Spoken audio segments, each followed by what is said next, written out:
when I sold cars, I used to make jokes about my name so my customers remember. That works. Not the first time you've done that one. No. So, talking about Chapter 2, now that we have defined what real property is, what real estate is, we're going to talk about ownership. This chapter is all about this word right here. I meant to underline that, not to go to the next screen. It's all about ownership. This property is, in this chapter is all about the ownership of real property. One of the things that I find exceptionally common in this class is that when people take the class, when they sign up for the class, they generally have a very narrow idea of what ownership really is. And so it's going to be really, the big challenge for you in this chapter is going to be to accept new information about something you already thought you understood. Because I can assure you that you probably don't understand how ownership of real property works.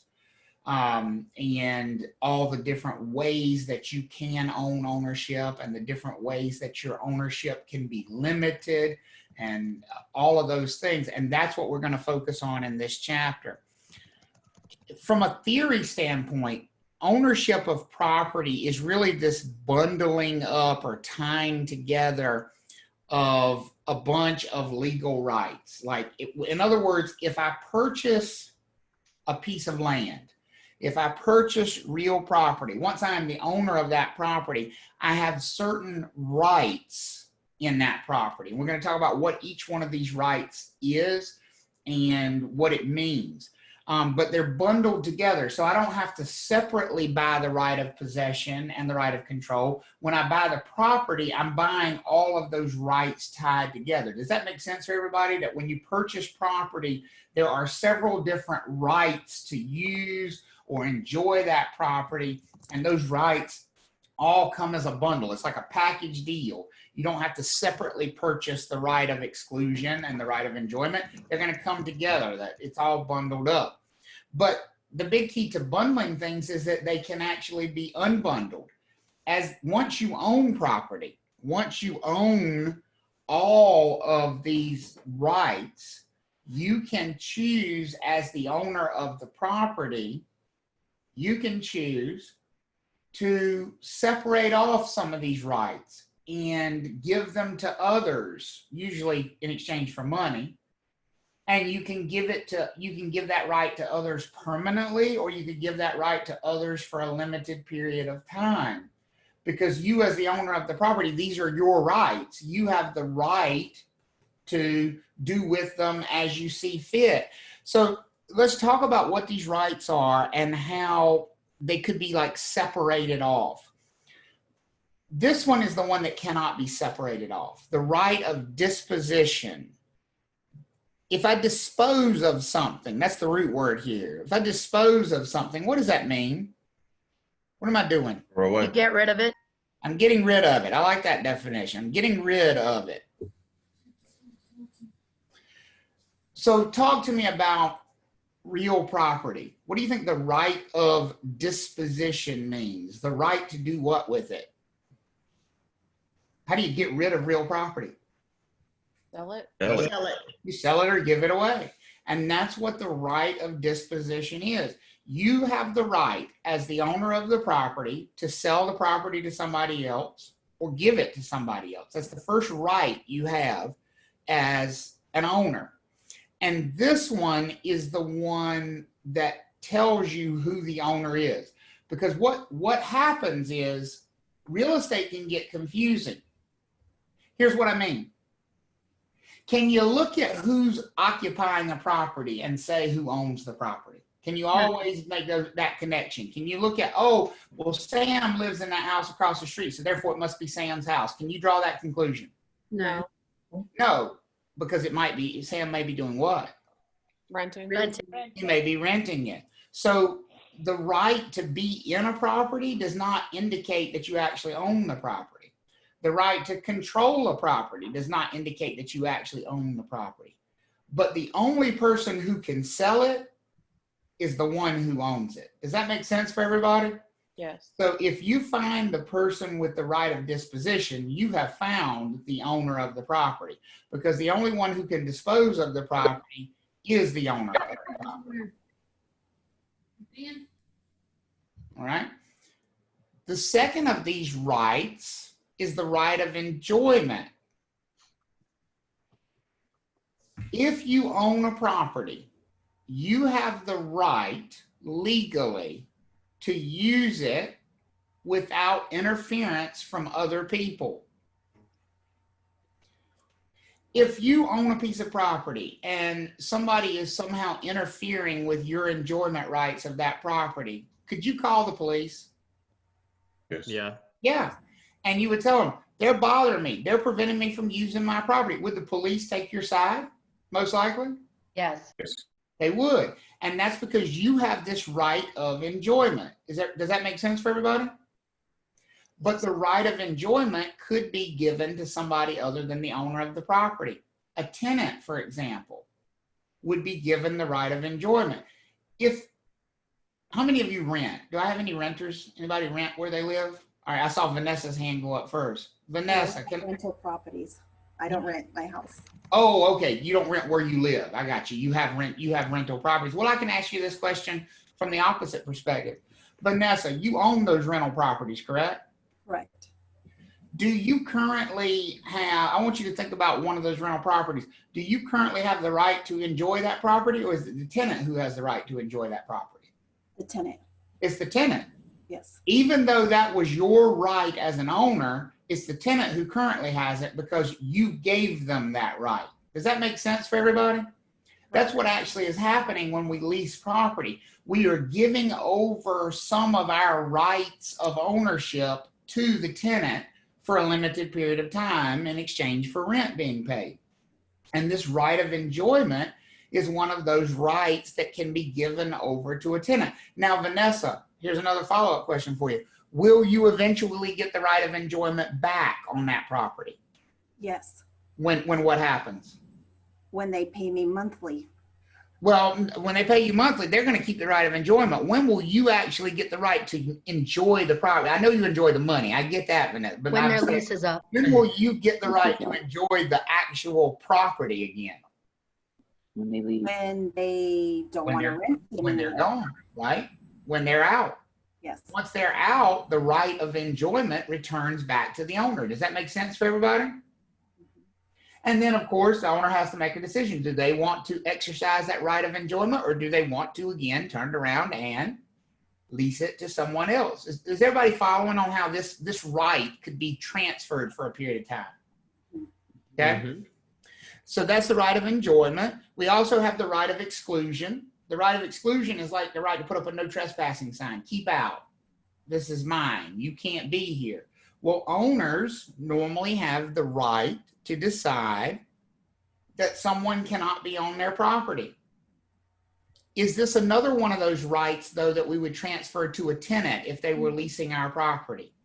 Yes. Yeah. Tenants have every right to tell people who they don't want on the property to do what? To get out. Get off the out. property. And the person who they just told to get out can't say, you don't have the right to tell me to get out. This is not your property. Well, it isn't their property. They're right about that.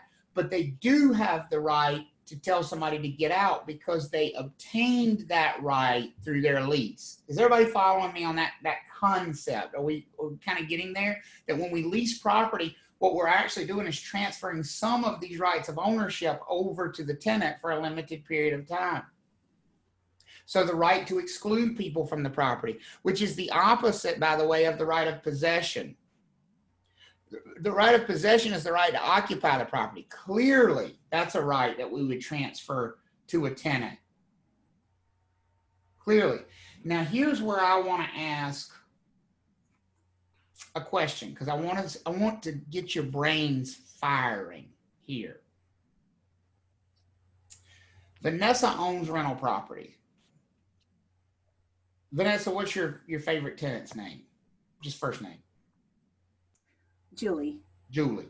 Okay. Vanessa and Julie have this relationship where Vanessa owns the property and she's leased the property to Julie. As part of that lease, she has transferred to Julie some rights that would normally belong to Vanessa as the owner of the property. She has transferred to Julie the right of enjoyment without interference. She has transferred to Julie the right of exclusion. She's transferred to Julie the right of occupancy, the right of possession. Is everybody with me on that? Mm-hmm.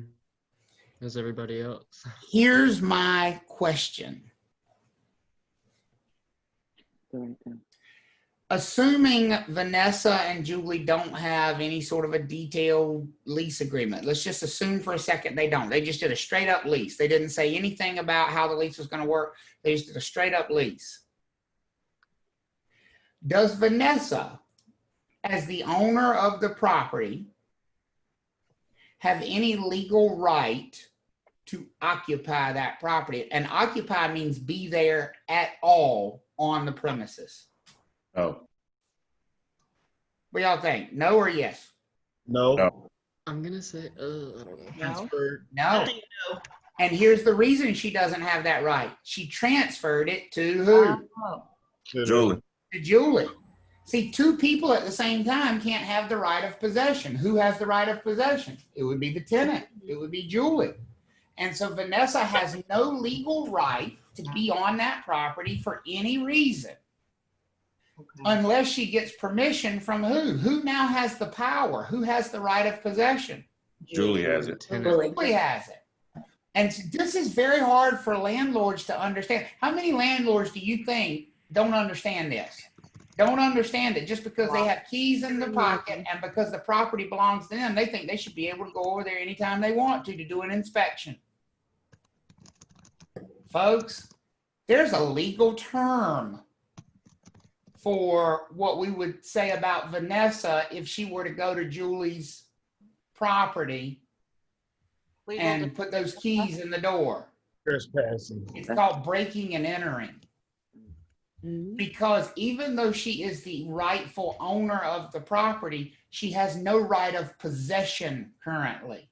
She has given that over to the tenant during that lease. Is everybody following how important that is as an idea? And that's what we mean when we say we've transferred these rights over to the tenant. And so here's what I will say to you if you're thinking about leases. Could Vanessa potentially want the right to come back in that property every so often to do inspections? Could she? Is that something that might be desirable to her as an owner? Yes. Contract. Yes. And she needs permission from who to do that? Julie. The tenant. Wouldn't it probably be a good idea then to get that permission in advance in the written lease? To have Julie actually go ahead and sign a written lease that says she understands that Vanessa does have the right to enter the property on certain occasions with a certain amount of notice. Wouldn't that be really smart on Vanessa's part? Yes. Yes.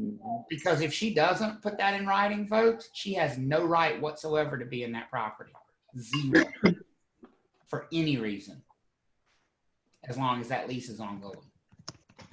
By the way, Vanessa's taking notes so she can rewrite her leases right now. I'm kidding. She's probably got good leases already. Okay. But that's the idea of transferring these rights of ownership to tenants for a limited period of time, because they don't share the right of possession. It's transferred. And the last of these is the right of control. I can control what the property is used for. And again, this is a right that could potentially be transferred over to a tenant depending on how the lease is written. So these rights of ownership, the only one, now I'm going to back up because we've gone through several. If you were asked on a test, and you might be, and by the way, people ask me this all the time, what's on the test? I'm going to be 100% honest with you. I have no idea. They don't allow us to see the test. It's a state secret here in North Carolina. Do you know I could actually lose my license if you were to take the license exam and come back and tell me anything that was on the test? And if you happen to pass the exam, you would also lose the license you just got for telling me anything that's on the exam. That's how crazy they are about this exam security. But that being said, because I have done this so many times, I have been around for so long, I have a really good sense of what's probably there. Does that make sense for everybody? So when I say to you, this is going to be on the test, do I know it's there for sure? No, because I haven't seen the test. And the truth is the test is different every time somebody takes it anyway, because there are thousands of potential questions in that test bank. But I do know the things that are very high likelihood type questions. I know the kinds of things they like to poke around on the test.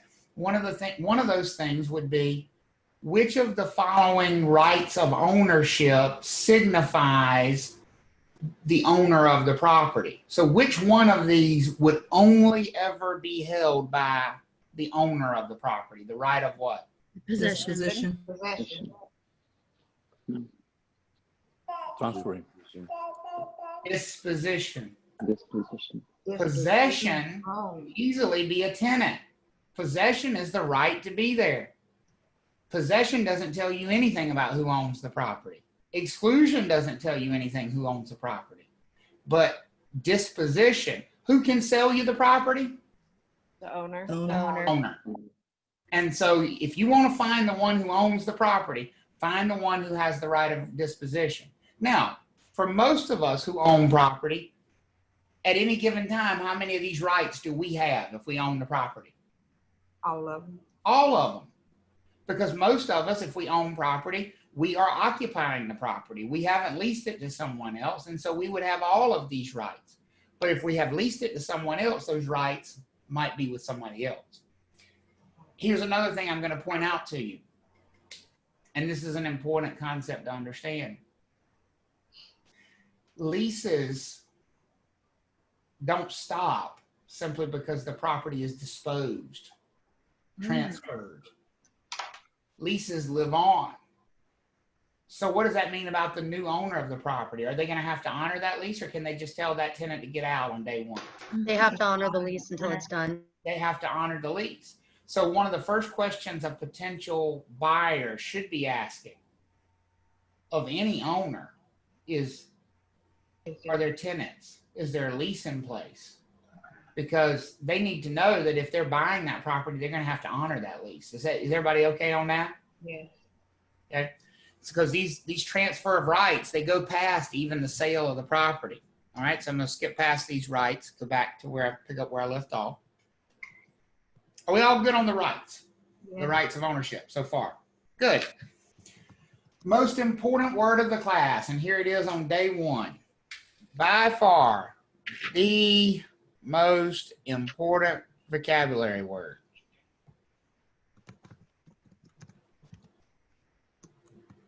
And appurtenance. And it's a word we're going to see over and over and over again in this course.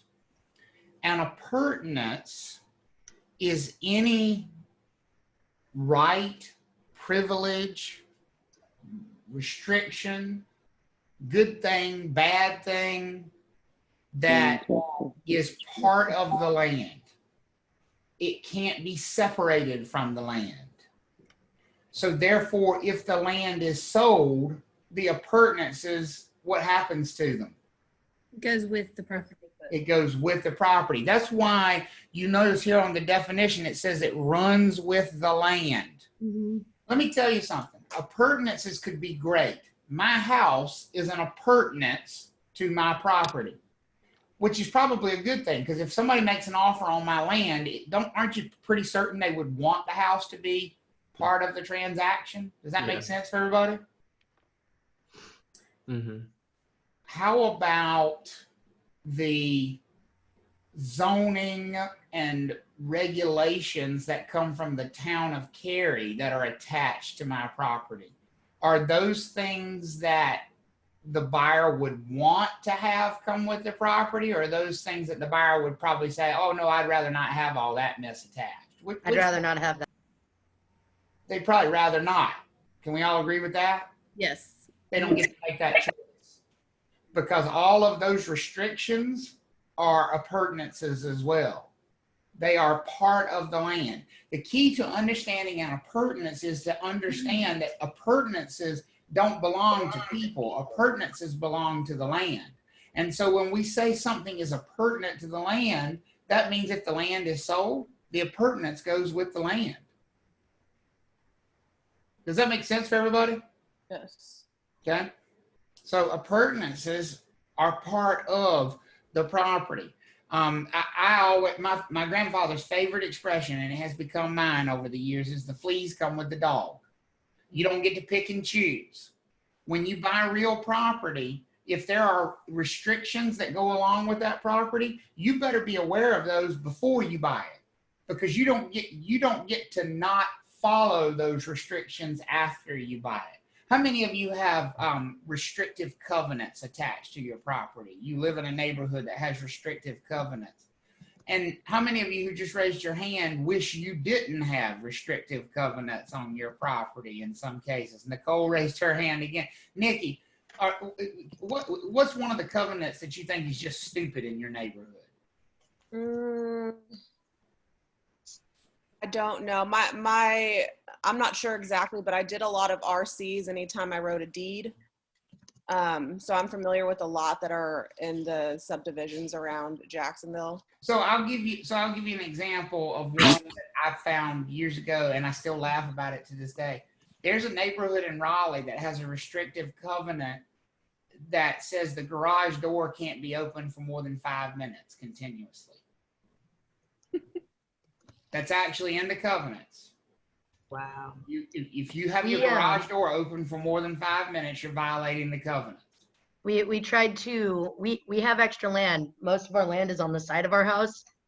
And we tried to extend our fence and got shut down because we were told that our fence cannot extend that far out due to, It didn't meet the covenants, exactly. And so when I was dealing with that property in North Raleigh, and the owner was interested in, actually it was somebody who was taking the class, and they brought me these covenants and they showed them to me, and I laughed. I said, "Oh my God, that's insane." And they're like, "Well, what can I do about it?" And I said, "Nothing." "Well, that doesn't make any sense." I said, "Yes, it does make sense if you understand what an appurtenance is. Because an appurtenance, that covenant, that restriction, once it's attached to that property, it's very simple how long it lasts. Forever. Forever.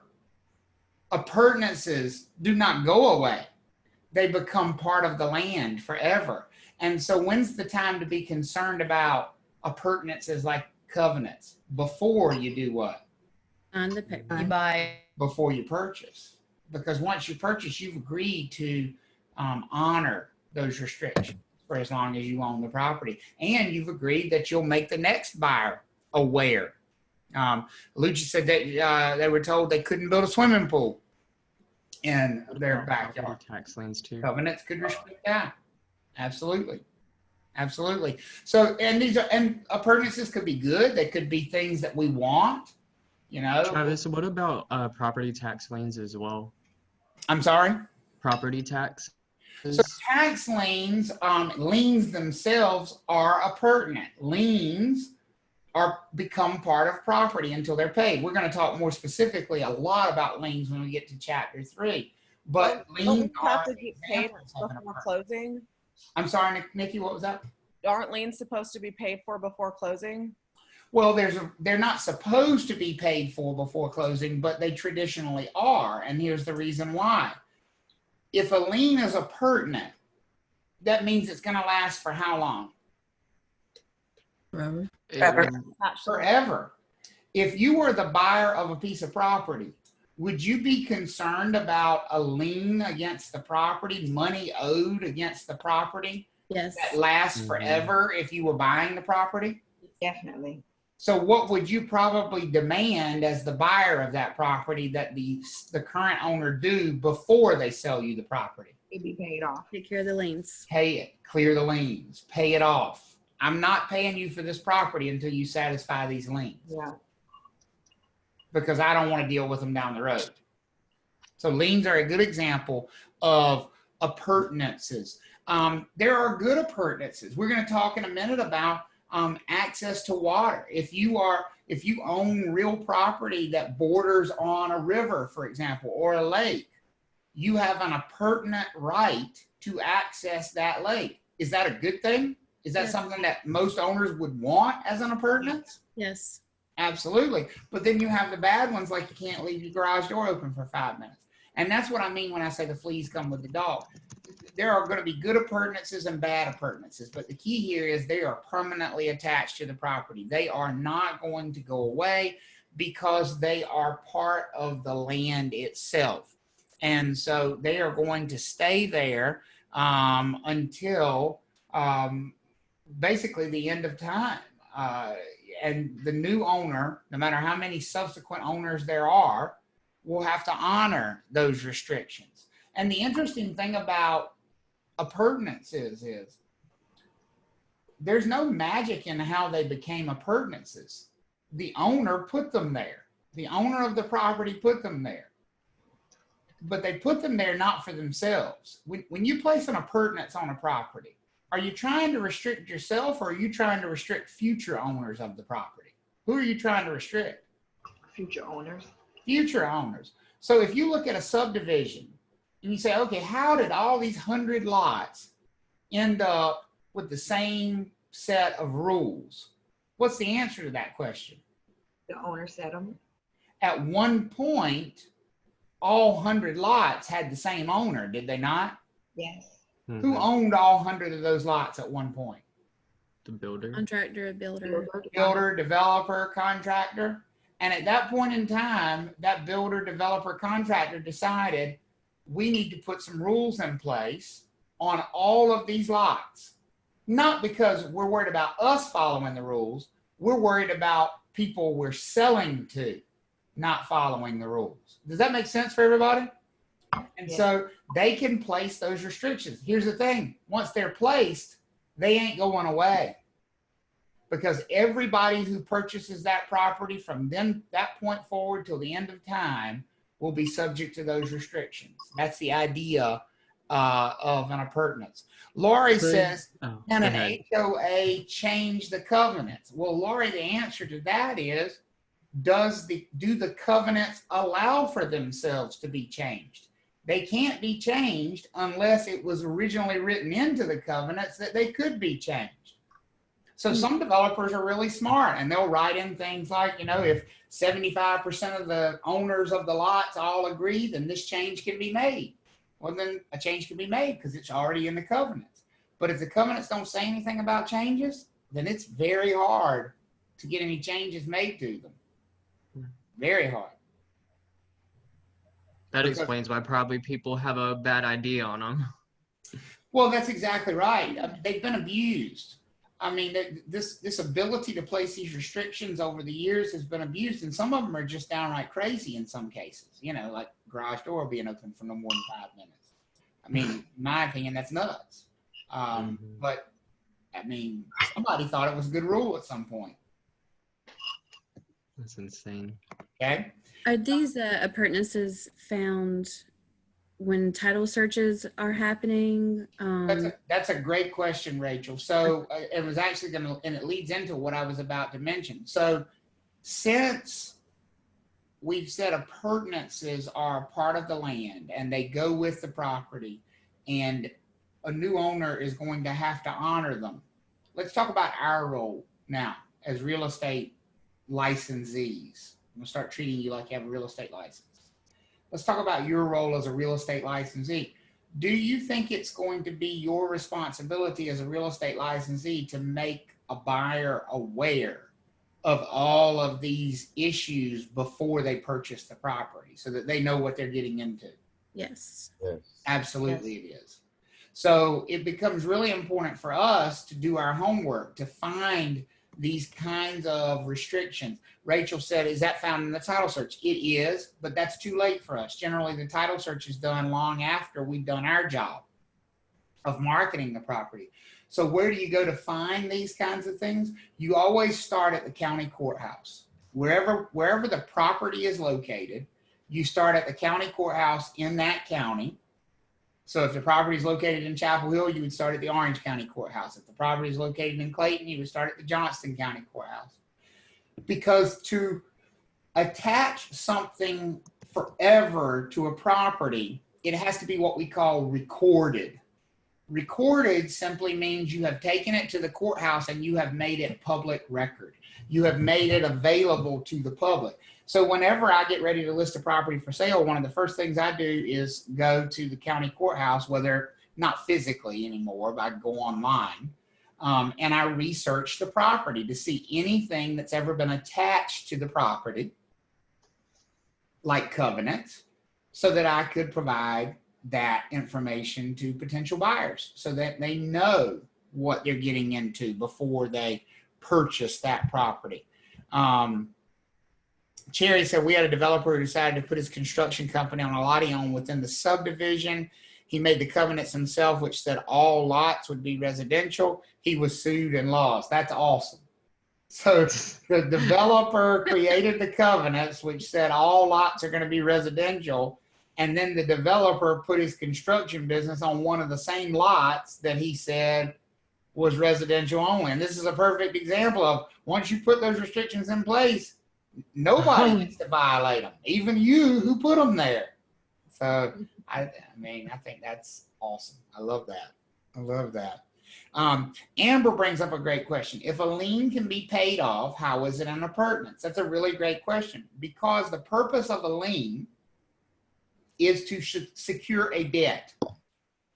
A lien is a way to tie money owed to a property. Once the money is no longer owed, the lien dissolves, because the lien simply provides security for the debt. Once the debt is satisfied, the lien goes away. So the best way to think of liens is that they are pertinent to the property until the underlying debt is satisfied. If the underlying debt's never satisfied, then the lien is permanent. It will stay there forever. Okay. Yes, that's what they were saying. His own construction office he put on one of the lots, so he violated his own covenants. That's funny, Yeah. but Well, you know, who was next? I thought I heard somebody. goose. Okay, I think that covers all the. I think that covers all the questions over there. Lori asked again about. I think I answered Lori's questions about changing covenants. Again, covenants can only be changed if the original covenants outlined a way to change them. So, are we okay on the overall idea of an appurtenance? And it's going to be something we're going to work with a lot. So you don't have to be perfect about it. But basically, these are issues that are attached to property, which is done at the county courthouse. It's recorded. What did I say the purpose of recording was? To make it so everybody could what? No. Record. Could know about it, to announce it to the world. You know, any one of you don't have to be a real estate agent. Any one of you can go to your county courthouse and research any property. All of those records are public knowledge. By the way, some people hate that. I love it. I do too, because it makes our job a lot easier. There are people who get mad when they find out that the world knows how much they owe on their property, how much money they borrowed when they bought their property. Well, I'm sorry. That's going to become a lien against the property. And in order for it to become a lien against the property, who do we have to announce? Where does it have to be announced that this lien exists? Courthouse. At the county courthouse. So it therefore becomes a public record, which makes it available to who? Public. Everyone. The public. Everybody. So if you want to know how much your neighbors borrowed when they bought their house, can you go look it up? Yes. Yep. Absolutely. It's going to be in the public record. There is no way to hide it. Well, there is. Pay cash. If you pay cash, you won't have one because there's no lien. But that's the whole purpose of the public recording system. Okay. Examples of appurtenances, as we talked about, attached buildings, any improvements like a building. would be considered appurtenant to a property. The right to access water, gas exploration rights, all those kinds of things are appurtenant. Leases are appurtenant, which means they stay with the property even when it's sold. And covenants are appurtenant and stay with a property. Some examples, kind of just talking more about these appurtenant rights. The subsurface rights. Now, if I own a piece of property, the subsurface rights are an appurtenance, meaning the status of the subsurface rights are an appurtenance. Generally speaking, if I buy a property, what's the status of the subsurface rights? Who owns them if I bought the property? If Travis bought the property, generally speaking, who owns the rights to the water, the natural gas, all those things below the ground? Travis. Travis does. Yes.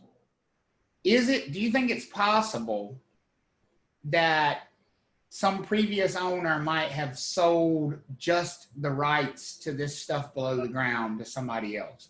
Could the previous owner have sold like the rights to water to a company like Aqua, who put a well there, and then they're reselling the water? Is that possible? Yes. Yes. Now, here's where you really have to click your brain into gear. The status of these rights is appurtenant. I'm not saying that the right itself is attached to the property. I'm saying the status of the right is appurtenant. If a previous owner sold the water rights to Aqua, and then Travis buys the property, does Travis have the water rights, or do they stay with Aqua? Stay with Aqua. They stay with Aqua. Does Travis have to be told about that before he purchases the property? Yes. No, he doesn't have Should to. So be. Absolutely. Yes. Absolutely. So that would be one of those reasons why we would want to record that in the county courthouse, so that there would be the ability to know that had happened. All appurtenances are recorded at the county courthouse. So some other examples of appurtenant rights to a property. And this is just an example of how appurtenant rights might be sold. It says, Tom owns a farm in Nash County and sells the timber cutting rights to International Paper. Timber cutting would be like harvesting the trees. It says 30 years later, Tom's children have inherited the farm property and they sell it to Carla. Okay, so now it's not Tom, it's not his children, it's Carla. Who currently has the right to cut timber on that farm? Is it Carla, who now owns the farm? Or is it Tom's children? Or is it International Paper? Who has the right? International Paper. International Paper. International Paper does. Because once that right was stripped away from the property, that became an appurtenance. It became permanent.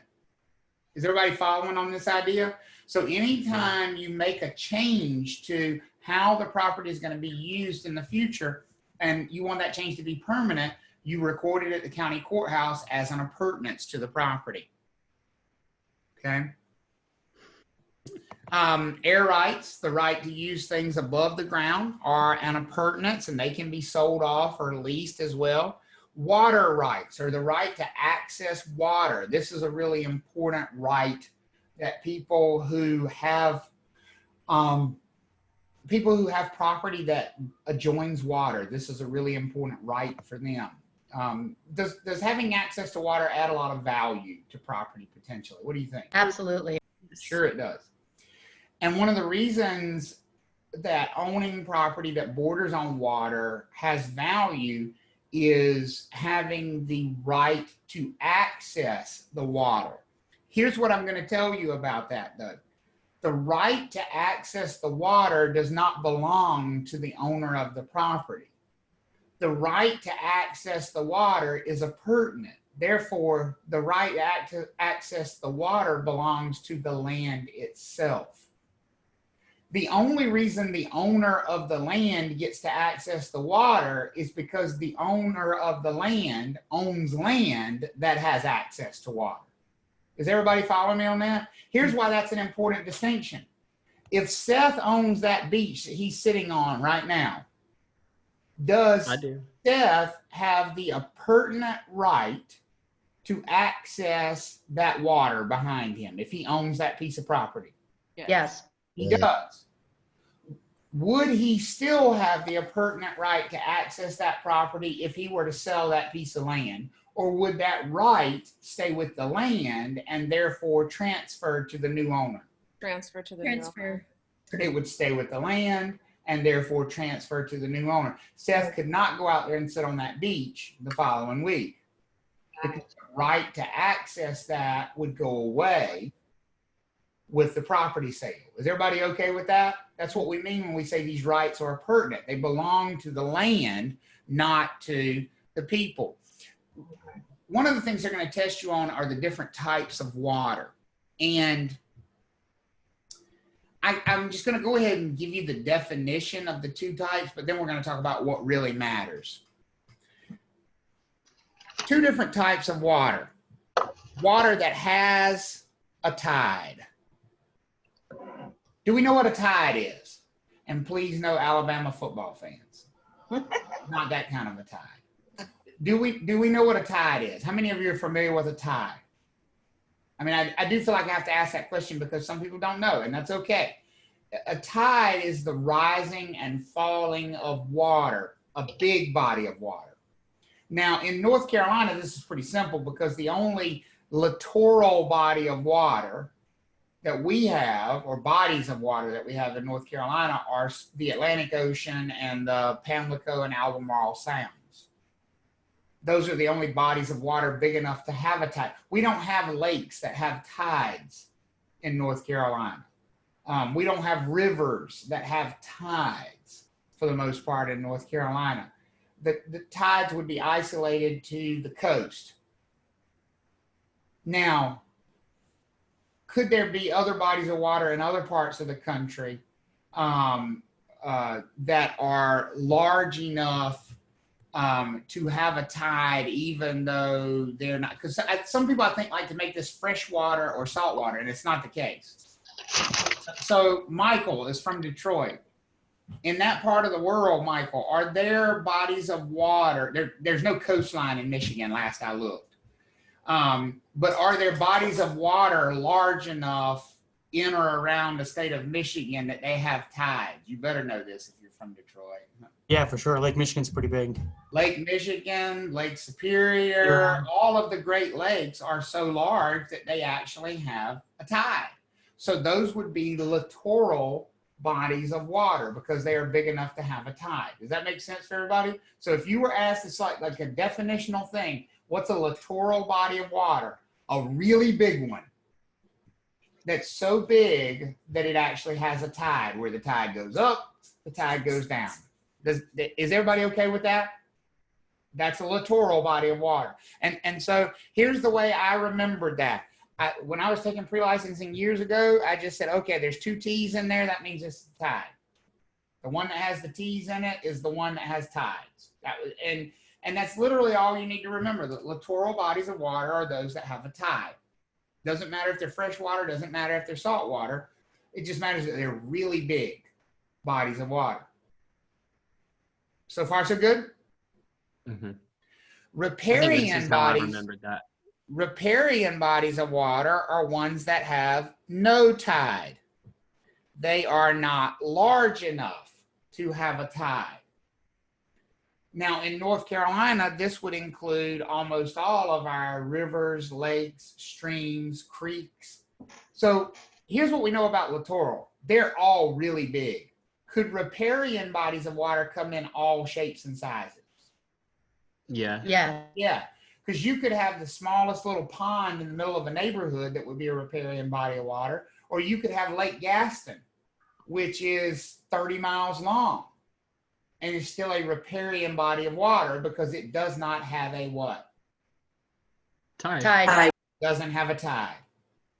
If that body of water doesn't have if the level does not fluctuate every day, twice a day, up and down by a very normalized amount, it's a riparian body of water. Obviously, even riparian bodies of water rise sometimes and fall sometimes based on drought or rainfall, but that's not a tide. A tide is the everyday normal. You come up here at 6 o'clock in the morning and the water's at one place. You come back at 6 o'clock in the afternoon and it's in another place. That's a tide. And that happens every day, that same cycle. Riparian bodies of water don't have that cycle. And that is the difference between the two. Nadia said out Jordan Lake is riparian. Absolutely. Nadia heard. The Falls Lake is riparian. Lake Norman in Charlotte is riparian. Car Lake. The Car Lake is riparian. The Tar River is riparian. Crabtree Creek is riparian. Lake Hartwell in South Carolina. Lake Hartwell in South Carolina would be riparian. A pond in the middle of a neighborhood that you can throw a rock across is riparian. So there's a big variance in size with riparian bodies of water. Does that make sense for everybody? It's just that they don't have a tide. That's the only differentiating factor there. Okay. Now, no matter what kind of water we have, whether it is riparian or littoral, let me be real clear about what matters. We do not care who owns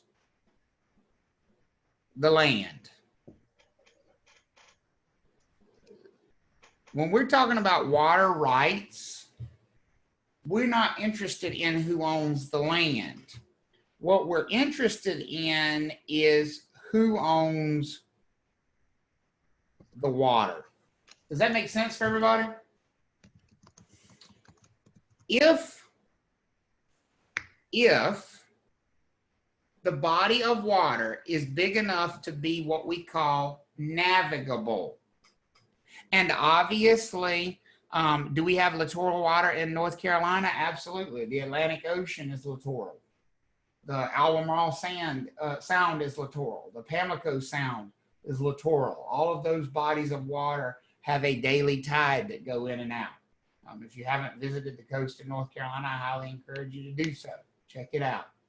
Just don't go to like one of the tourist centers. But we do have littoral water. When we look at water, as I said on this slide back here, we're not paying attention to who owns the land. That's not our goal. We want to pay attention to who owns the water.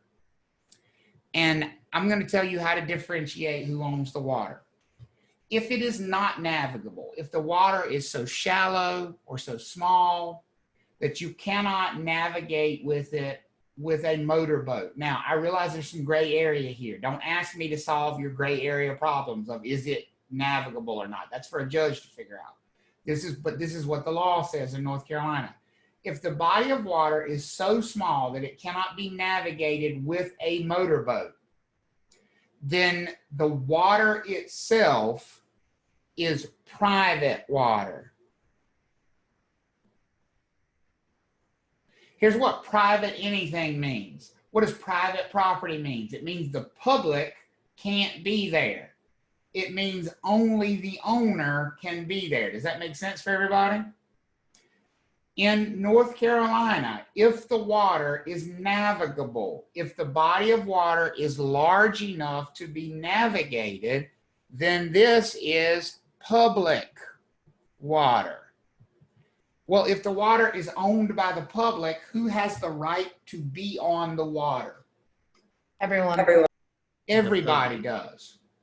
So I want you to take a look at these two side-by-side pictures here. The one on the left is a non-navigable body of water. But by the way, these are both riparian bodies of water because neither one of them has what? Tide. A tide. But one of them is not navigable, the one on the left, because it's too what?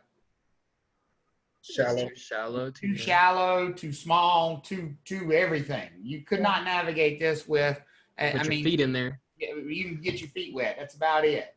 That's about it. This cannot be navigated with any sort of a motorboat. How about the one on the right? Can that one be navigated with a motorboat? Yeah. Yeah. Absolutely. So what did we say about non-navigable water? Who does it belong to? The owner. It's private water. Non-navigable water belongs to private landowners.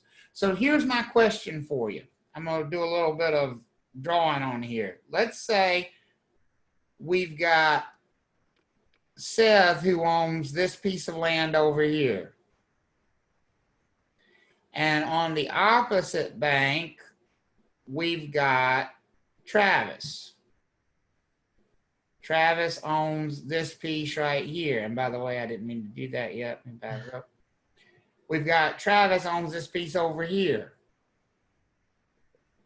If this is private water, then that means the ownership of the water is going to be shared between Travis and Seth. It's not going to belong to the public. Does that make sense for everybody? Yes. Where do you think the most logical place to put the property line is? The Oh middle my of the gosh, this stream. finally makes sense. Right down the what? The middle. Right down the middle. And that's exactly what you're going to see, is you're going to see the property line is going to basically go right down the middle of that body of the water. But now, if we had the same situation over here, and let's say Travis owns this piece of property, but Seth owns this piece of property, who did we say this body of water belongs to? Public water. The public. This is public water. This water here actually belongs to the public. So where do you think in this case Travis and Seth's property lines are going to be? To the water. Right at the water, at the shoreline. And that's exactly what you see in both of these cases. Does that make sense for everybody? If the body of water is so small that it can't be navigated, we're just going to push the property line out until they meet in the middle. We're just going to say Travis owns half and Seth owns half, and that's it. There is no public water here. Just meet in the middle. So instead of their property lines being on the bank, just push them out to the middle of the water. What if it was a pond with, 4 houses around it? What if you had something like that? So let me draw that for a second for you here. What if we had something that looked like this? Stop. Where'd my draw tool go? I lost my draw tool. I did this the other day on Word. I'm trying to look. Yeah, I lost my draw tool. I don't know why. No, I don't want that. My draw tool went away. Well, I can do it somewhere else then, since that was to be hard to get along with. Let's do it right here. So what if I have a subdivision with a little pond in the middle of it, and then we have lots that back up to the pond? So lot number 1, 2, 3, 4, and 5. And let's say the pond is 2 feet deep, just a little decorative pond. Do you think that's navigable or not navigable? Non-navigable. Non-navigable, most likely. If it's not navigable, who's the water going to belong to? Is it going to be public water or private water? Private. Private water. So what's actually going to happen then is we're going to extend these property lines out until they meet where? In the middle. In the middle. In a case like that, we're just going to extend the property lines out until they meet in the middle. And that's where the property lines are actually going to be, because it's non-navigable water. Can I ask, is this the same thing for Caitlin's example about a river that you can tube down with multiple houses, but there's, yeah. So Caitlin said, what about small rivers or creeks that are not navigable with a boat, but you can lazy river down the tube? How does that work? You are trespassing if you are lazy rivering down that, lazy tubing down that river. Because if it is not navigable, then the people who own property on that shoreline own the river itself. All those people. Okay. They share ownership. So if you're on this shoreline, you own to the middle. If you're on the opposite shoreline, you own to the middle. So no matter where you go in the water, you're trespassing on somebody's property. Mm. It's a great question, and it's a great example. So are they allowing or endorsing trespassing? You better believe it. They sure are. Now, it may be that they have purchased that right from those owners. It may be that they have paid rent to those owners. We don't know what the behind the scenes are. Maybe they've worked out that legal right with those owners. It may just be that the owners don't realize what their rights are. But if that's a non-navigable body of water, then it's private property. Okay, does that make sense for everybody so far? Finally. Okay. Now, here's the thing. Let me ask you a question. Looking at the one on the right here, if you look at the one on the right, Seth's property, does Seth have an appurtenant right to access this water? Yes. Yes. He does. I mean, Seth can access the water from his property at any time. Does the public have an appurtenant right to be on the water? Yes. Yes. They do. The public can be out here all they want to. Can the public access Seth's property from the water, though? No. Mm-mm. Oh, that would be trespassing. Does everybody see the difference? Yes.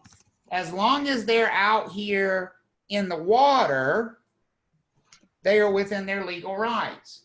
But if they go on to that shoreline, they are trespassing. Now, to go back to Caitlin's question, because we'll go to our little stream over here on the left, if somebody's sitting out here in a tube floating down this river right here, are they within their rights to be there, or are they trespassing? Trespassing. They're trespassing because they're on somebody's property. Do we all see the difference there? Yes. Okay. And what really matters here, again, is the water navigable or is it not navigable? Which type of water do we actually have? Candy's asked, that means they can't go up and fish. And I just want to make sure that she knows that that is on private property. They can fish as long as they're in the water. They can't stand on land, on shore and fish. If they want to fish from a boat, absolutely. Even if they want to fish from a boat right against the shoreline, but they can't be on the shoreline. Their feet better be wet. Go get you a kayak. Their feet better be wet. I mean, I actually ran across. We had a gentleman in class one time that said, you know, he had somebody who in fact, we were talking about this. He said, "Yep, I got somebody this afternoon. I'm gonna have to go get him. He's trespassing on my land." And I said, "Oh, is he?" He said, "Yep, I catch him fishing down there all the time." I said, "What body of water?" He said, "Well, I live on the Tar River." And I said, "Well, that's a public body of water." He said, "Yeah, but he's fishing." I said, "Is he in the water?" And he said, "Well, yeah, he's in the water." I said, "Then he's not trespassing." "Yeah, but he's standing right on my land." I said, "No, you don't seem to get it. If he's standing in the water, he's not standing on your land. Because when you have a public body of water, where does the property line begin and end? At the shoreline, if you're dry. Now, and here's what can really get to be tedious about this. Does water move, folks? Yes. Is the shoreline going to be in a different place this month than next month, depending on how much rain there is? Yes. Guess what moves with it? Property line. Property line. So could there be a place that is dry this week, which would therefore be private property, but that is wet next week and is now public property? Yes. Absolutely. Okay. That's the way ownership of water, of Wow. land that adjoins water works. My mom lives on Carr Lake, and it fluctuates all the time. Hugely. I mean, on Carr Lake, that's why they have those floating docks, right? You know, and so you go out there sometimes and the water may all be all the way up in front of the house, and the next time the water may be 100 yards out there that way. So her land just got a lot bigger. Yeah, and they have to move the dock with the shoreline. Mm-hmm. Yeah. Two questions. Yep. I have one. Chris asked, how does your example of the 5 lots around the pond change if the pond is in fact navigable? And then also, Priscilla asked, so if Seth wanted to fish on the private water, he would have to stay on his side with the line or only his body? Yeah, right. So let me answer Priscilla's question. If Seth wants to fish, he's got to fish on his side of the stream. If Travis wants to fish, he's got to fish on his side of the stream on the example on the left. Now, of course, on the example of the right, they can both fish anywhere on the water because they have the right to access the water in total, just like any member of the public would.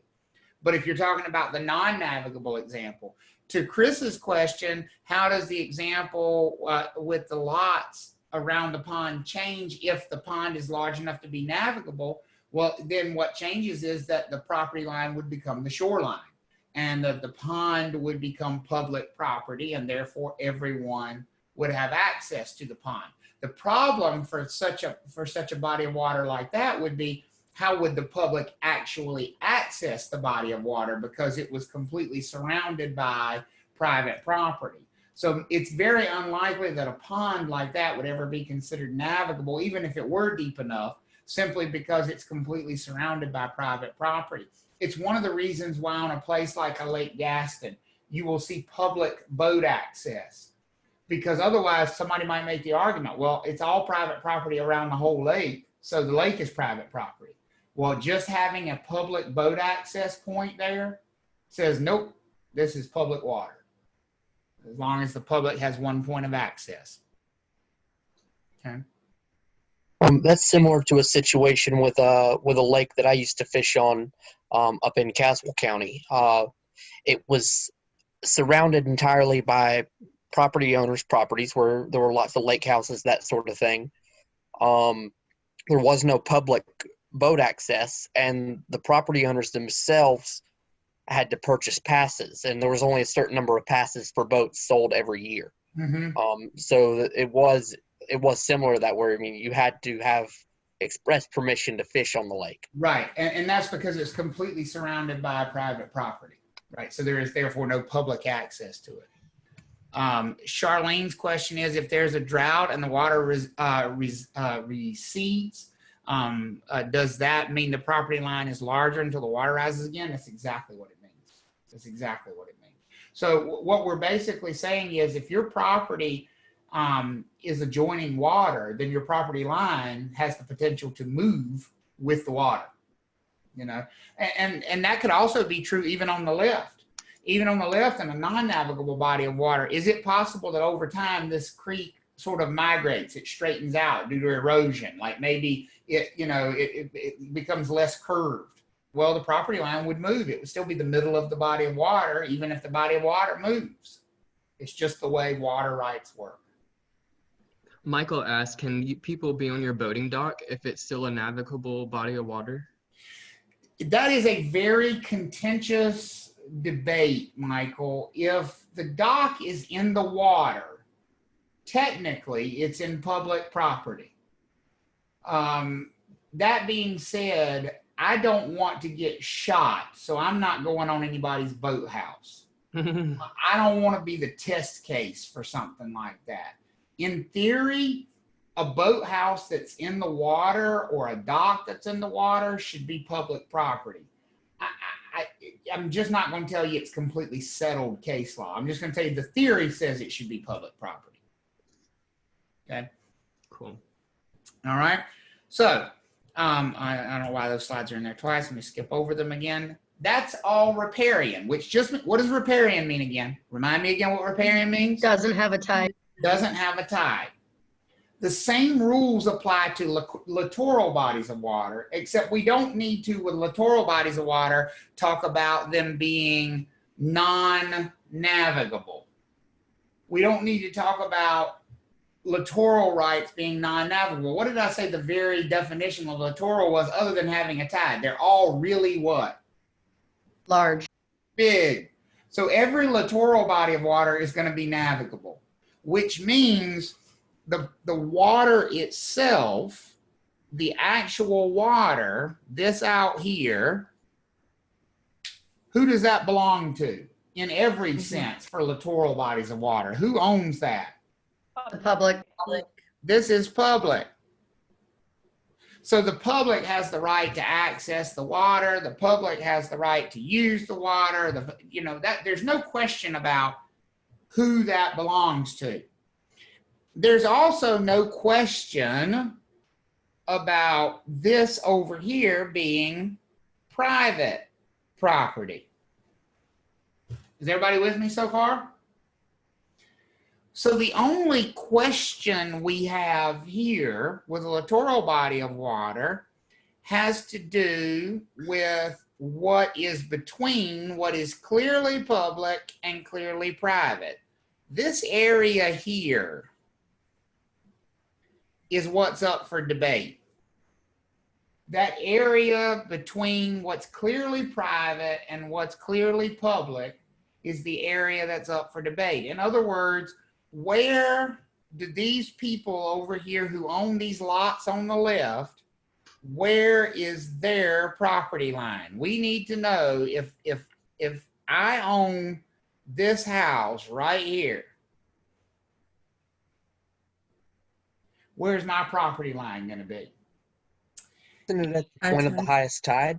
And that's exactly what it is. It's the high tide mark. In the state of North Carolina, the property line for littoral bodies of water is always going to be the high tide mark. So we look at wherever high tide normally is, and that looks like about right here in this picture. And that's where the property line is going to be. Now, could that change over time? Could high tide line change over time? Yes.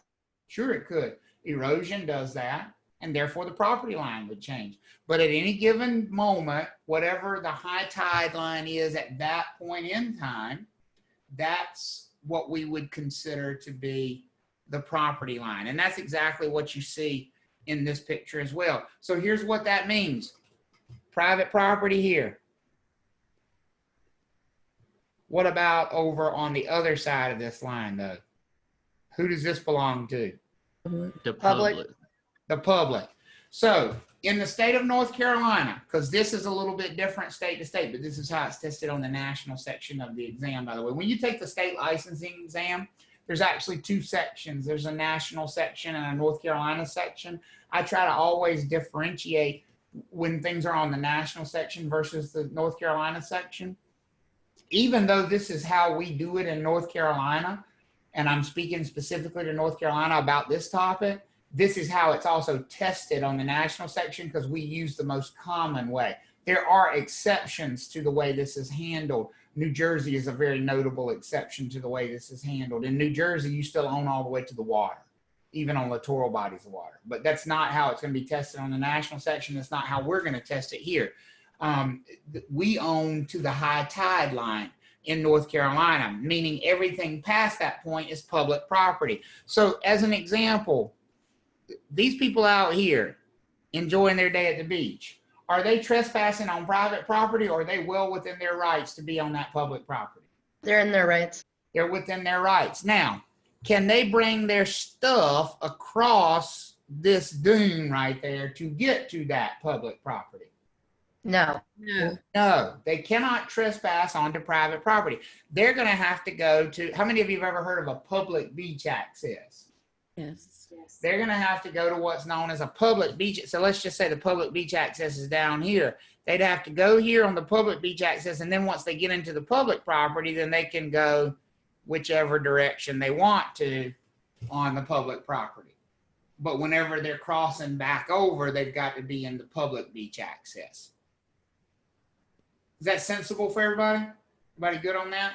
And where the property lines would be? Let me read what Caitlin said over here. So I know this is somewhat of an exception, but you're born and raised in Florida. So I know we have these houses on stilts.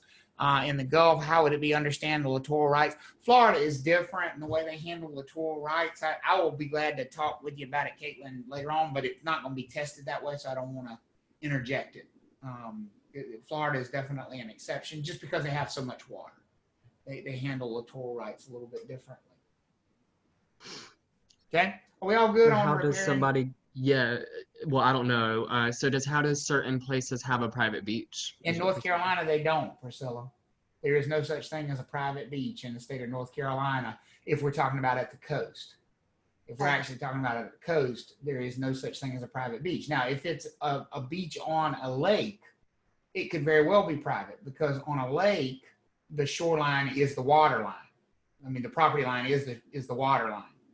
And so if you had a sandy beach on the land, that would be private property. But in North Carolina, there is no such thing as a private beach, at least during low tide. Now, I guess technically all of this beach to the left of that line is private beach, but everything to the right is public. I always think of it this way. If you are using the public beach access, you better be off the beach by what time of day? That's right. High tide. Because if you're still on the beach at after high tide, you're either wet or you're trespassing.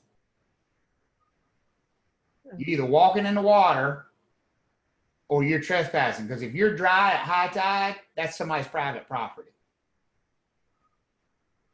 Because there's nowhere else to walk for the Nowhere else to go. Nowhere else to go. You're out of land. Okay. Are we all good on this idea?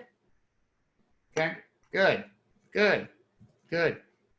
We also owe what are called support rights as an appurtenance to our neighbors. Basically, even though you own the property, you owe your neighbors the right of support. You can't excavate or dig or do things on your property which disrupt your neighbor's property. That's not going to be something that would be allowed. We're not going to allow you to create this disruption on your neighbor's property. Because if you think about it, I own my house in Cary. What if I were to go right beside my property line in the backyard? On my property, I'm not trespassing, but I went right beside my property line and I dug a 12-foot deep trench right on the property line. Is that likely to have a negative impact on my neighbors? Yes. And their fence, which is on their property? Yeah, it's going to do what? Cave in. It's going to cave in. It's going to collapse. I cannot do that. That would be a violation of the rights that they have to me providing them with support, just like I have the right to them providing my property with support. So you can't do anything on your own property that jeopardizes your neighbor's property, so to speak, whether that is digging or whether that is mining below the ground. You're just not allowed to do that.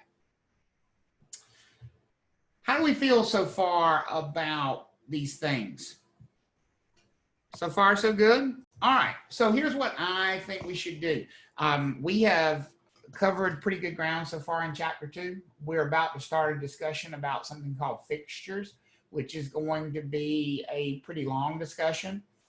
This is a little bit earlier than I might normally take lunch. Usually it's more around the 12:30 time frame when I take lunch, or 12:30, 12:45.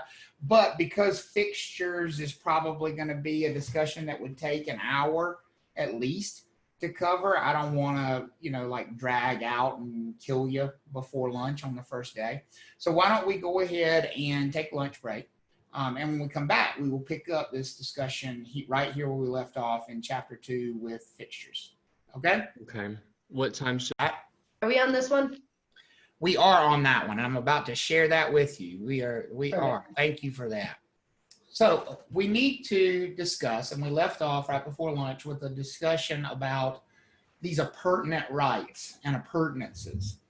Another example of an appurtenance, which remember are things that become part of the property, are fixtures. Fixtures are items that used to be personal property. And we said, usually when you're talking about personal property, you're talking about things that can be moved, things that are movable. But now we have taken that thing that used to be movable, that used to be personal property, and we have attached it. And remember, the definition of real estate is land and everything that is permanently attached to the land. And so by permanently attaching it, this fixture actually becomes part of the real estate. It becomes part of the real property. It becomes part of the thing that we are helping someone buy or sell or lease. It becomes part of the property. Now, when we talk about fixtures, it's important to remember what they started as. They started as personal property. A fixture is something that started out from its very beginning being personal property. Oops, sorry, I did not mean to do that. A fixture is something that started out from the beginning being personal property. So if it was personal, it was movable. It was not attached. And that includes anything that you can think of. So as an example, lumber. If you're building a new deck and you bring the lumber and you put the lumber on the property, is that lumber yet permanently attached to the property or not? When it's just delivered and dropped off? No. No. And so it's personal property at that point in time. Does that make sense for everybody? That lumber that comes from Lowe's or Home Depot or some lumber yard somewhere is personal property when it's dropped off. But because it's attached at some point to the property, it becomes part of the real estate. And that's why this is important. We need to understand what's included in the transaction, what things are part of the transaction. We need to be on the same page as an industry so that buyers and sellers understand what is part of the transaction and what is not part of the transaction, what things go with the property and what things don't go with the property. And so this is really just about making sure that people understand what they're buying. Is everybody with me on that idea? Is to be clear to a buyer, this is what you're buying and this is not what you're buying. And to be clear to a seller. So if you were sitting down with a seller, I want you to put yourself now in the shoes of the real estate agent. If you're sitting down with your seller before we put their property on the market, should you probably mention to them, now anything that's permanently attached is going to be part of this sale? Do you think that's an important statement to make to a seller? Yes. Yes. Because could there be things that are permanently attached when you're having that conversation that they don't want to be part of the sale? Is it possible? Yes. Yeah. I mean, it could be any number of things. I've had people say, oh, well, that light fixture. No, my kids made that. Somebody told me that one time. Their kids made it in 4-H. And so they wanted to keep the light fixture. Well, I'm glad they told me that. Because if they had not told me that, I wouldn't have known to tell a potential buyer that that light fixture was not going to be part of the sale. And if I don't tell a potential buyer that that light fixture is not part of the sale, what is the buyer going to assume? That they get the light fixture. That the light fixture is part of the sale because it's permanently attached. Does everybody follow that mindset? Yes. And so we need to ask the seller, is there anything here which is not going to be part of the transaction? And at that point, I would probably also make a recommendation to the seller. I would probably recommend to them that if there are things that they don't want to include in the transaction, they should probably go ahead and remove them before we even show the property to buyers. Because the easiest way to ensure that a buyer doesn't want that thing is they never see it. Is everybody with me on that? Yeah. Over in the chat, Cherry mentioned blinds versus curtains. That's a good comparison. The blinds are permanently attached. They are attached in some way. But the curtains are not. Now, the curtain rods, the brackets, those may well be part of the transaction. So what if the seller says, well, I want my curtain rods? Well, then we've got a couple of choices here. We either need to make sure buyers are aware that those curtain rods are not going to be part of the transaction, even though they should be. or we need to take them down before the buyer even looks. Here's the problem with taking them down before the buyer even looks. They were put there for a reason. Doesn't the property look better with them there? Most likely. Home staging. Yeah, they were put there for a reason. And so when you say to the seller, well, let's take it down before the buyer sees it, the seller's going to say, but it looks ugly with nothing there. Okay. Yeah. But if we leave them there, so here's what most sellers think you can do. And I'm going to tell you, it just doesn't work this way. Most sellers think just leave them there. And then when they make the offer, tell them they can't have them. You ever tried to tell somebody they can't have something after they've already seen it? Mm-hmm. Everybody turns into a 3-year-old in a sandbox when you tell them they can't have something. Mine. I'm not making this story up. This actually happened to me. I had a showing one time. I took the buyer in the house and they loved the house, except the light in the foyer. I mean, they laughed about this light the entire showing. The light hanging in the front foyer entry of the house. And they laughed about it during the entire showing about how horrible it was. I mean, and they talked about how, they would replace it after, closing, but they just like, God, who chose that? That thing is awful. And so we made an offer on the property because they loved the property. Made an offer on the property, and the listing agent got back in touch with me, the seller's agent, and said, by the way, we need to make a note in your contract that the light in the foyer is not going to be part of the transaction. It's actually a family heirloom. It's been in their family for a long time. I think it was made by somebody in the family back in the 1800s. And I said, well, that's fine, because quite honestly, I don't think my buyers liked it very much anyway. In fact, I knew they didn't because they had laughed about the thing the whole time. So I went back to my buyers and I said, okay, well, I presented your offer. By the way, the sellers did say that light in the foyer is not going to be part of the deal anyway. They're just going to take it down and replace it with a different fixture. So I figured you'd be fine with that. Do you know these same people that laughed at this thing for an hour 2 days before said, well, no, we've really thought about it. We like that thing now. I wanted to hit them with a brick. Because the only reason they liked it was somebody told them they couldn't what? They couldn't have it. Yeah. So now, this has nothing to do with what you're going to be tested on, but this is just practical, real-world experience from somebody who's been there.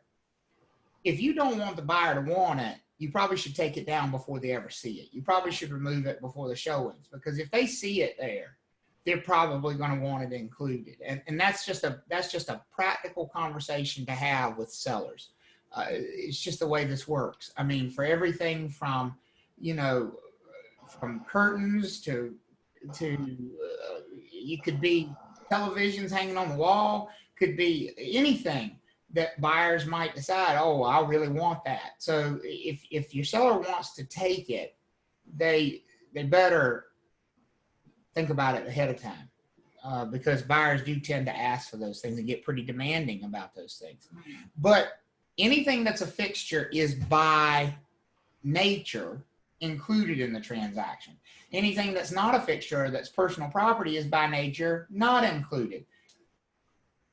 Here's where it's going to get a little bit confusing for you, but this is also where the test questions are coming from.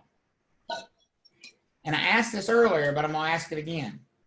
Can the two parties, the buyer and the seller, agree to do it differently than that? In other words, that light fixture, it's supposed to be part of the transaction because it's a fixture, it's attached. But could the buyer and the seller agree that it's not going to be part of the transaction if they want to? Yes. Yes. Yes. So, and this is where you're going to have to be super careful on the test and in the real world. If somebody asks you, that light fixture, is it a fixture? Don't start looking to see if it's permanently attached before you go look at the contract first. Because could the contract just flat out state the light fixture is not included? Yes. Yeah. It could. And you could be wasting your time trying to figure it out otherwise. Does that make sense for everybody? So you always look where first if you're trying to decide if something's a fixture or not. The contract. You look at the contract. You only have to worry about trying to figure it out if the contract doesn't specify whether the thing is a fixture or not. So, like, for example, Charity mentioned curtains. And I've had people get knee deep in conversations about curtain rods. And I've had agents get in bitter fights over curtain rods. Like, are the rods a fixture? Are they not a fixture? Well, the brackets are, but the rods are just sitting on top of the brackets. And I don't think they're a fixture. And I do think they're a fixture, blah, blah, blah. And I've looked at them and I've said, what does the contract say? What do you mean? Does the contract specify whether or not the curtain rods are going to be fixtures? Well, we didn't look. Well, look, dummy. Go look and see. The contract that the buyer and the seller signed, look and see if it specifies what's going to happen with those curtain rods. And if it doesn't, then you feel free to have your argument about whether they're a fixture or not. But if it specifies it, there's no need to argue. And sure enough, here they go bring me the contract. And guess what it says in there? All window hangings, including curtains, rods, draperies, brackets, blinds, shades. I mean, there's the whole paragraph about window coverings would be considered fixtures. Why are we having an argument? Whether it's a fixture or not doesn't matter because the contract says it is. Does that make sense for everybody? Yes. Okay. So you always go to the contract first. That's the first most important reference point in any transaction. Just a couple of vocabulary words here. The process of taking something that was a fixture and turning it back into personal property, ripping it off the property, that's called severance. The process of attachment or changing something from personal property to real property is annexation. So I'll go back to my lumber example that I used earlier. Right now I have a deck on my house. If it's real property, it's a fixture. Does that make sense for everybody? Because it's permanently attached. The structure of the deck is buried in the ground. It's attached to the house. The decking boards are attached to the deck structure. It's all permanently attached. Is everybody with me on that? Yep. So it's a fixture. But if I went out there with a crowbar and I ripped all the decking boards off and threw them in a pile, would they still be fixtures or would they now be personal property? Personal property. They'd be personal property. That's called severance. When you take something that's a fixture and you turn it into personal property, that's severance. That new lumber that's on my trailer sitting beside the house, that's personal property. But if I take it and I attach it back to the deck structure, that new lumber now is a fixture. That attachment process is called annexation. So severance is taking it away, making it from fixture to personal property. Annexation is going the other way, is attaching it, going from personal property to fixture. Amanda asks, what about TVs that are mounted to walls? And this is why, Amanda, I think it's always better to be specific in a sales contract about things that are in a gray area. Some things are in a gray area, and that's one of those things that's in a gray area, and it leads to a lot of confusion. The best way to handle that would be for the buyer and the seller to just state in the contract, this is going to be considered a fixture, or this is not going to be considered a fixture. But we can figure it out if the contract doesn't specify.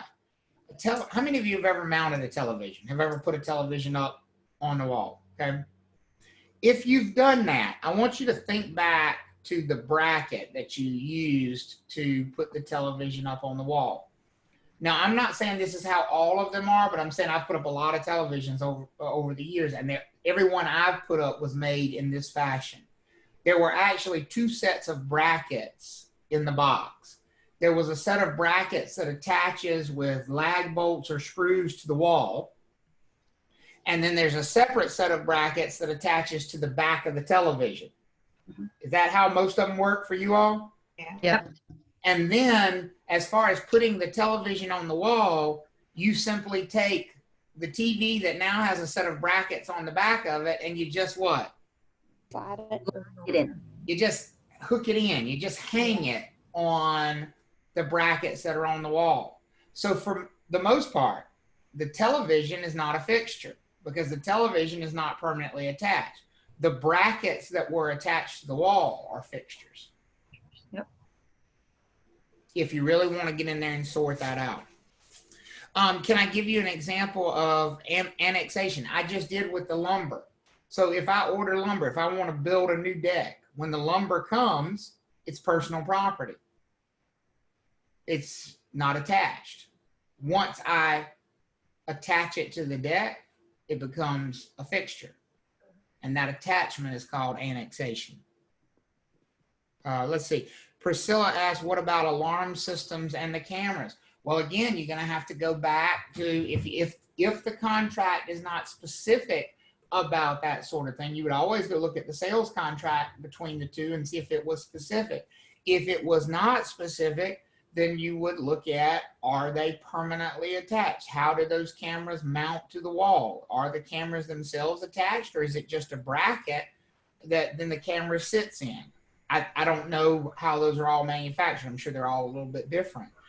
But that right there tells you why you need to be specific, because nobody wants to be trying to sort this out. I've had people get in arguments about, is the projector in the ceiling of the media room, is that a fixture? Well, I don't know. Maybe, maybe not. Different brackets are made in different manners. So anytime there's a gray area, I think you should try to be specific about it in the sales contract. Let's see what Caitlin has to say here. She said, a friend of mine told me about how they purchased a home that had a Nest system, and that was one of the things about it that sold them. They wanted a smart house. The owners never labeled it as a fixture, and it was not mentioned in the contract. Then after the contract was signed, the original owners took it. Is that technically illegal? I would say absolutely, because a Nest thermostat would be absolutely permanently attached in a number of ways. Number one, it's mounted to the wall. Number two, it's wired into the HVAC system.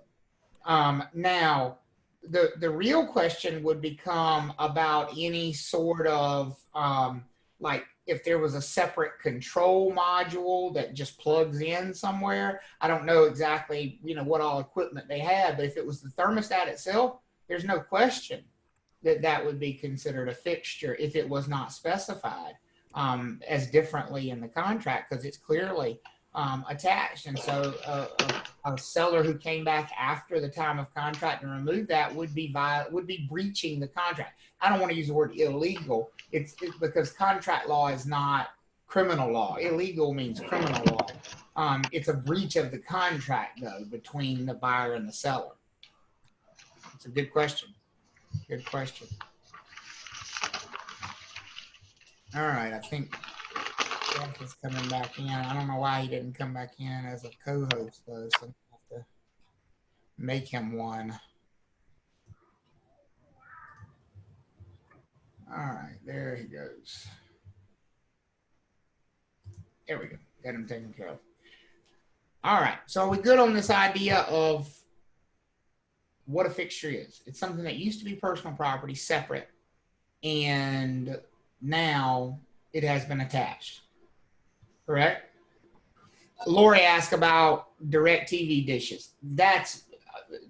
Lori, that there is no clear answer on how that's going to be handled in most cases, because it's unclear who actually owns the satellite dish. Some direct TV might tell you they own the dish, and you cannot consider anything a fixture that's not owned by the person selling the property. So that's going to be handled on a case-by-case basis, and that's where I would say, again, you need to be specific in the sales contract about that. Remember, we're only talking about what the rules are when the sales contract isn't specific about those kinds of things. Lou asked, if a swing set is cemented into the ground in the yard, is it real property? Well, Lou, I'm going to throw the question back to you. You made it clear that it was cemented in the ground, right? So if it's cemented in the ground, is it nailed, screwed, glued, or buried in the ground in any way? Mm-hmm. I would say yes. Then it's absolutely a fixture. No, Elmer, it was on the sorry, they heard somebody's dog bark. And Stop it. Sorry, now mine are going. no, it's all right. It's the way it works. They haven't figured out this whole Zoom thing yet. They think I've adopted another dog that I didn't tell them about. So, improvements are basically fixtures. Fixtures and improvements are basically the same thing. It is something that has been added to or attached to the real property in order to add some type of value to the property. That's the idea of a fixture. It's also the idea of an improvement. So, you know, a shed is an improvement. Sidewalks are an improvement. All of those things are improvements, and that is all you need to know really about the word improvements. It's just something that has been attached to the property in order to add value to it. Now, one of the things they're going to ask you to do on the test is to differentiate between, is something a fixture or is it not a fixture? And the textbooks will tell you you have to go through this big long test, and they use IRMA to help you remember it. You know, what's the intent of the person who's attaching the thing? Do they intend for it to be a fixture? What's the relationship of the person attaching it? What's the method? How is it attached? You know, is the real property adapted in such a way that makes it, you know, necessary? All of those things. I actually think that's an overly complicated approach. So I've kind of simplified this down into two questions. If on a test you are asked to determine if something's a fixture. Now, in the real world, I'm not talking about the test right now. I'm talking about the real world. In the real world, if you're asked to determine if something's a fixture, where's the first place you're going to go? Contract. Contract. On the test, if they're asking you to determine if something is a fixture, you're going to ask yourself these two questions. These two questions will get you through the jungle and get you to an answer on the license exam. Number one, the thing we're trying to decide whether or not it's a fixture. Is it permanently attached? And what did I say permanently attached means? Glued, nailed, Glued, and buried. Or buried. Good. Nailed, screwed, glued, or buried in the ground. Is it any of those things or all of those things? If that's a yes, if you got a yes here, then you can go to the next question. What if you get a no here? What if you say no, it's not permanently attached? It's not a fixture. It's not a fixture. It's not a fixture. And so no means it is what? Property. Personal property. If the answer to that question is yes, you still don't know if it's a fixture. That's when you go to question number 2. Is everybody okay with what I just said? If you get a no, stop asking. Because if either of these questions is no, it's not a fixture. But if you get a yes, then you got to go to the second question, because we need 2 yeses, in other words, for this to be a fixture.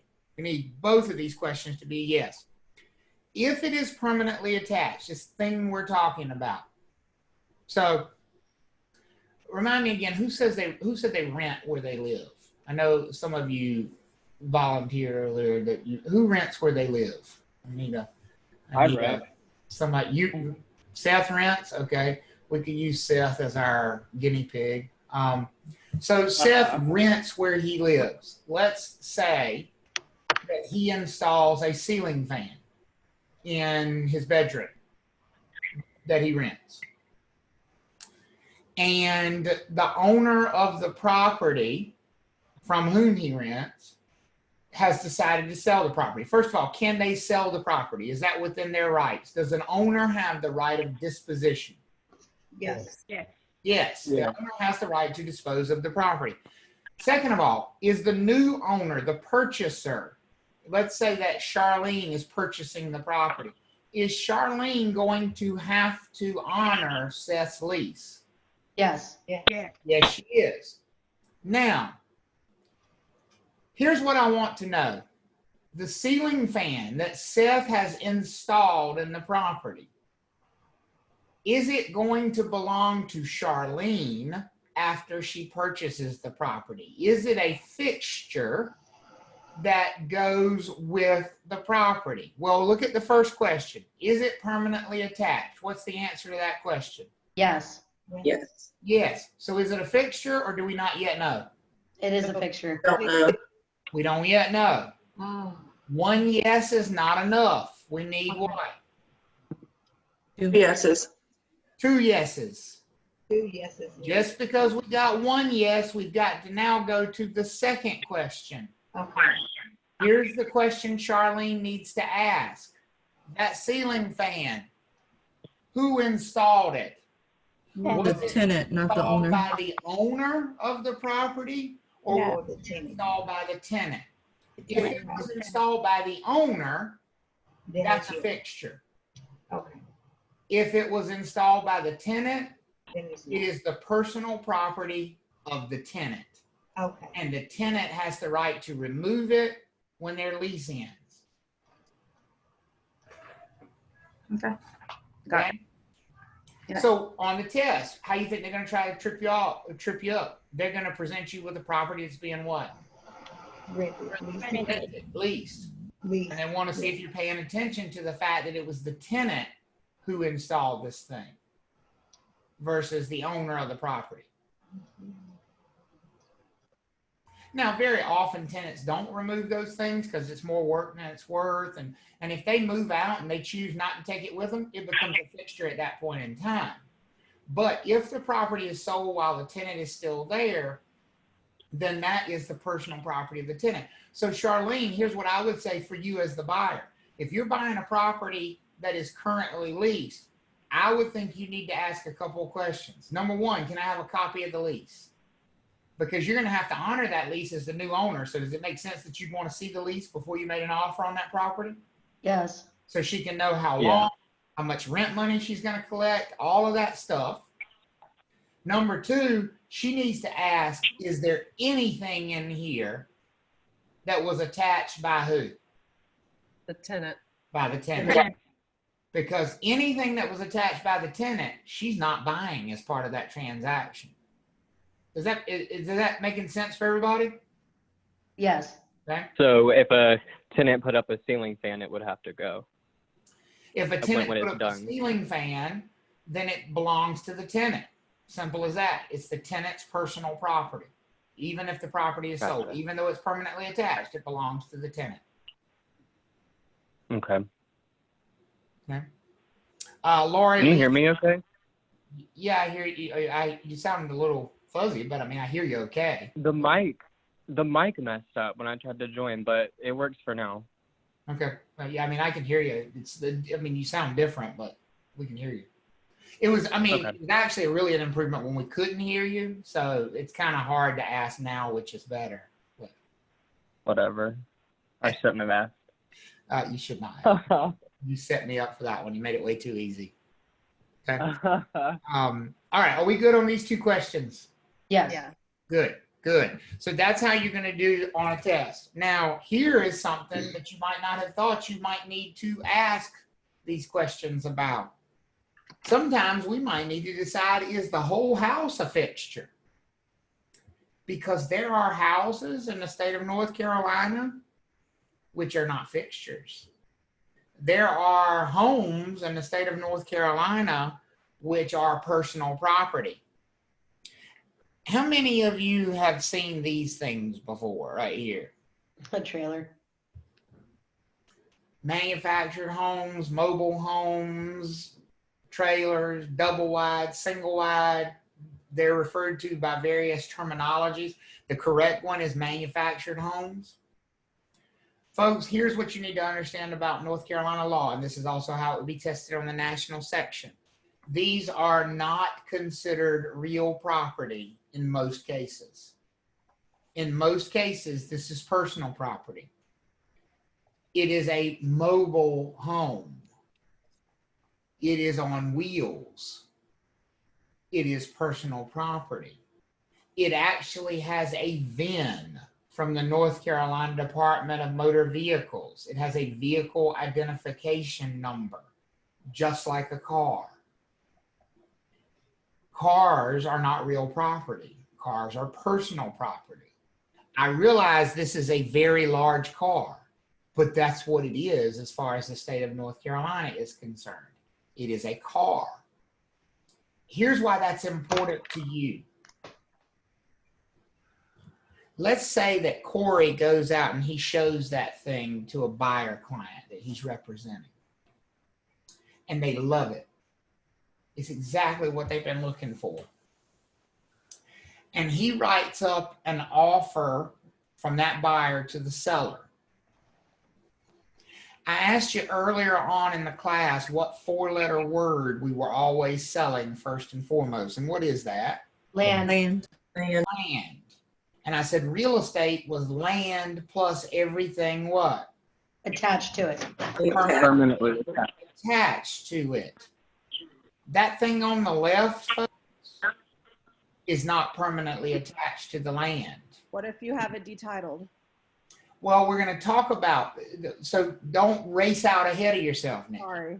No, you're fine. It's a great question, but we got to get the basics in our mind first of when you see one of these things, what automatic conclusion should you assume is true?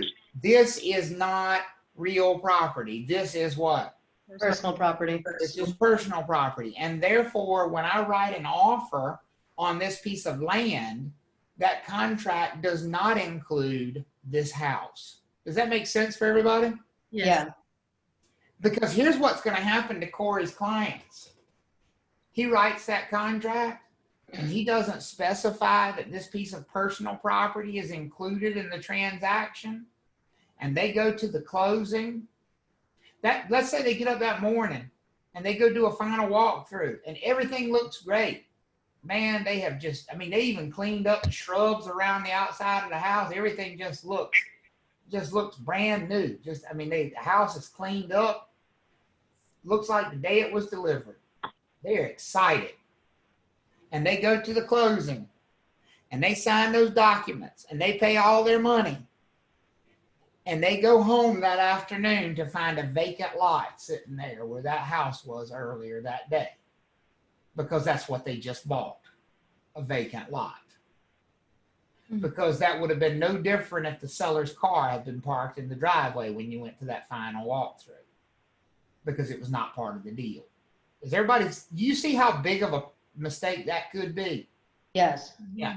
So we have to protect against that at all costs. So we need to understand that by sort of default, the law is going to consider this thing personal property. Now, I'm going to revisit modular homes in just a second, but I want to talk to you about, I want to finish the conversation about manufactured homes. Manufactured homes are built in a factory. They do not, this is probably something that's going to show up on the test. A manufactured home does not meet your local building codes at all.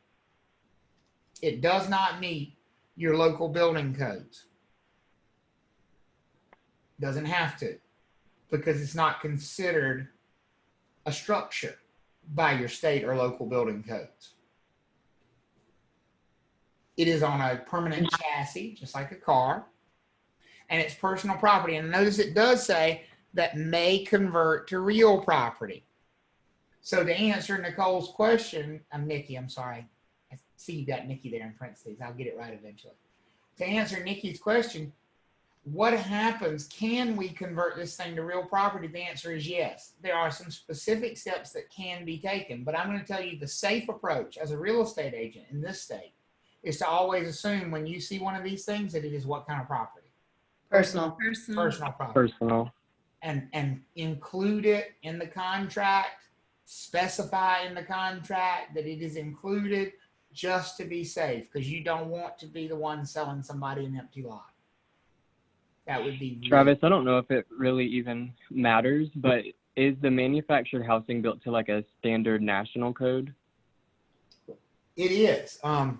As a matter of fact, the U.S. Department of Housing and Urban Development has a set of standards for manufactured housing. What I will tell you is that those standards tend to be much less strict than your local building codes. Listen, I am not being critical of manufactured housing. I am not being critical of those who choose to purchase manufactured housing. But there is a reason that every time there are major storms, that the vast majority of the damage seems to happen to the manufactured housing in the area. They are simply not as strong as site-built homes. They do not live up to the same standards as site-built homes. And they are much more prone to that sort of thing because of it. So yeah, that's a good question and a reasonable question. Now, obviously, they have their pluses. They're very convenient. They're affordable in a lot of ways where site-built homes may not be. So let's talk about how we could convert them into real property, because they can be converted into real property. In order to do that, there's 3 steps. Step 1, step 2, step 3. You got to remove the wheels and axles and the hitch, the towing hitch from the front. Now, I grew up in Eastern North Carolina. There's a lot of people who have that triangular shaped flower pot out in front of the house because they never took the hitch off the front. That's not going to work. It's got to go. The hitch has to come off. The axles have to come out. If you look under there and you still see wheels and axles, that thing's personal property. Okay. So the wheels, axles, and hitch have to come off of it. Number 1, it has to be placed on a permanent foundation, and that foundation can be brick, it can be cinder block, it can be concrete. So some type of permanent foundation. I've had people say, does it have to have the underpinning? That's not required. It doesn't say anything about that. It just does say a permanent foundation. So wheels, axles, hitch come off, put the thing on a permanent foundation. So basically you've made it no longer mobile. That's the whole idea. It no longer can be moved because you've taken all that away. And then once you've done all that, as Nikki said, detitle it.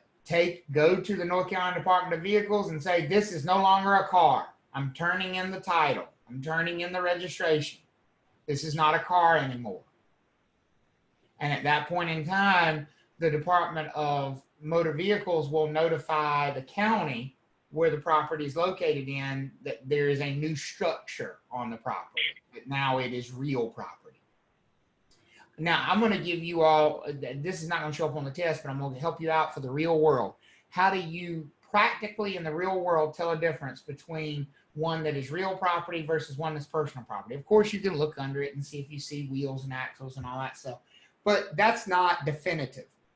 The easiest way, go on the county website in the county where the property is located, go to their real property, the real estate website under the Register of Deeds office and look up the property. You can look it up by the address.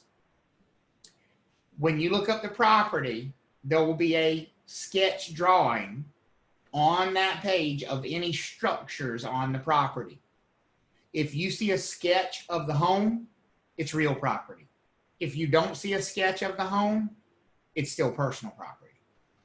That's the simplest, easiest way to do it. But when in doubt, treat it like it's personal property. Where exactly you look that up? On the county website, Laurie, in the county where the property is located. So whatever property you're located in, you go to the county Register of Deeds website on that county. You go to their real estate records section on that website, and you would put in the address of the property and pull up the property tax record for the property and see if it shows that there's a structure located on the property. Because any real property structures would be reflected there. This was always interesting to me to learn about. Well, yeah, I mean, it's an important thing. Obviously, if you're going to be selling land that has these things included on them. Are we all good on manufactured housing? Yes. So key testing items. It's personal property. It is not built to meet your local building codes. That's a big one right there. That they do not comply with your local or your state building codes. And they're only considered real property if they've gone through this process of being changed into real property. Now that is different than the thing you see over here on the right. This one over here on the right, the modular home, is considered real property in North Carolina from day one. There's no conversion process here. From the day that home is assembled on the lot, it's considered to be real property. Modular homes are treated in North Carolina the same as any site-built home would be. You don't treat them any differently. And there's a reason for that. Number one, they're not mobile. They don't have they don't have wheels or axles or a chassis. Yes, they come in pieces on a truck, but those pieces are removed from the truck and then they're assembled together and there is no further movement. Number two, and this is probably the biggest one, modular housing does meet all of your state and local building codes. So whatever the standards are for the local authorities for building a house there, to put a modular house there, that modular house has to meet or exceed those standards.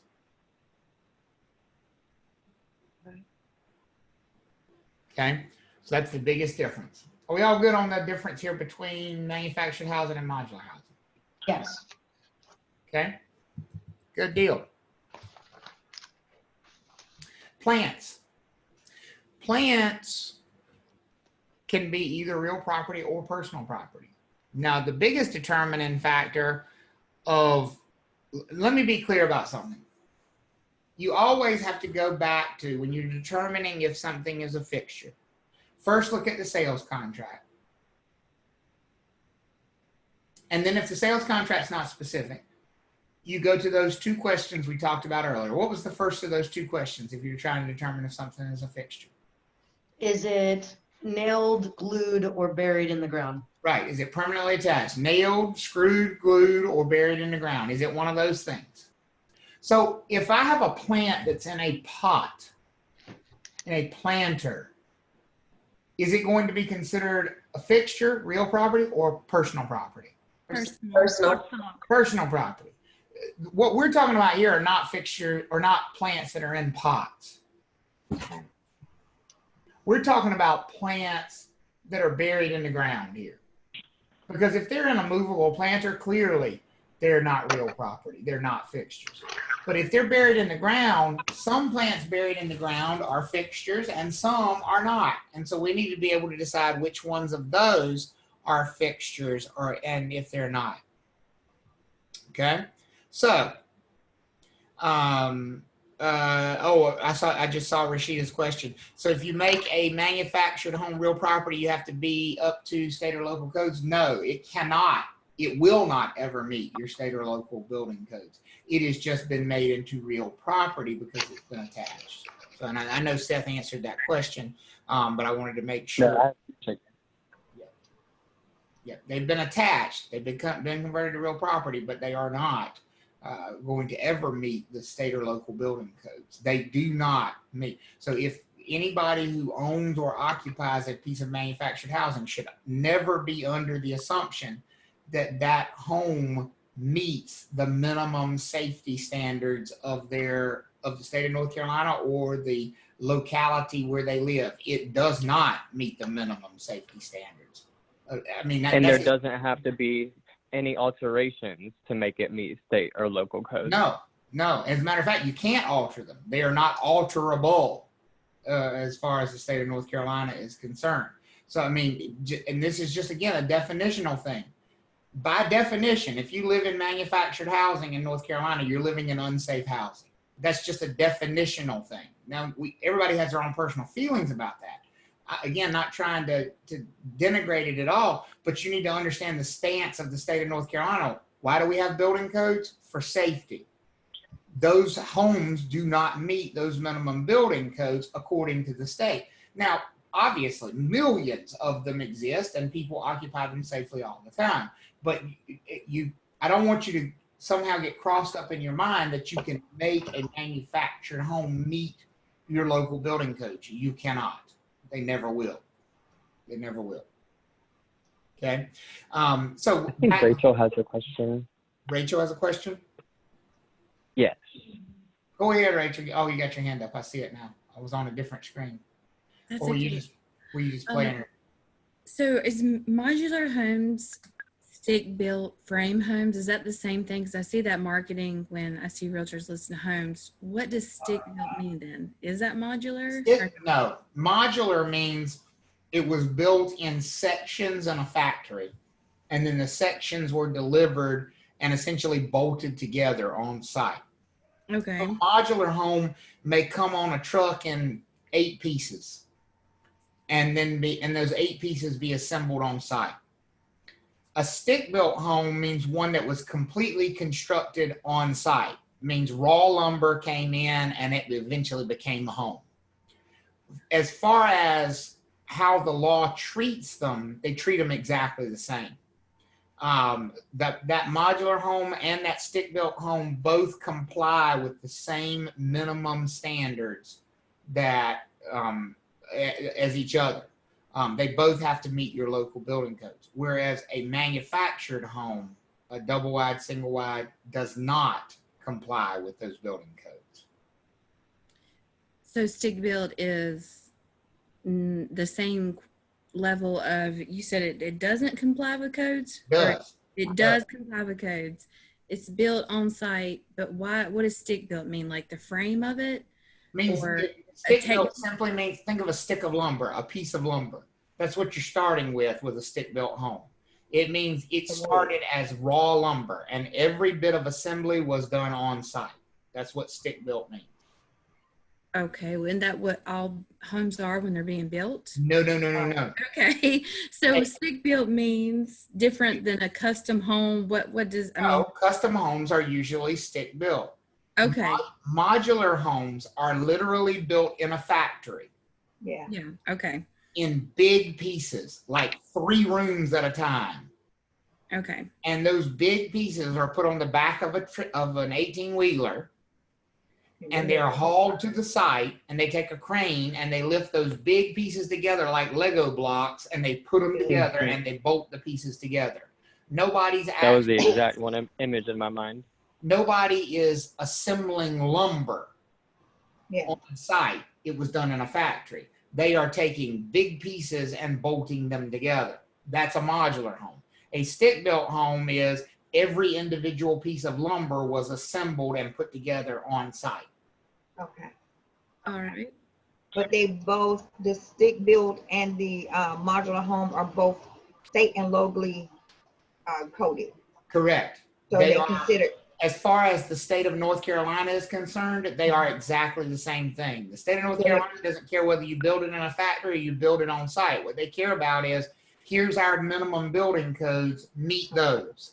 And both of those types of construction do meet the local building codes. So if, as an example, a modular home, it might be built in a factory in Alabama, okay? But the first thing they're gonna ask you when you order that home, where are you gonna place it?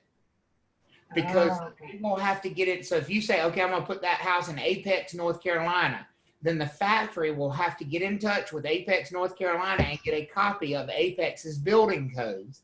And that house will have to be built to meet the Apex, North Carolina building codes, even though it's being built in a factory in Alabama, because it has to comply with the local building codes of wherever it's going to be placed.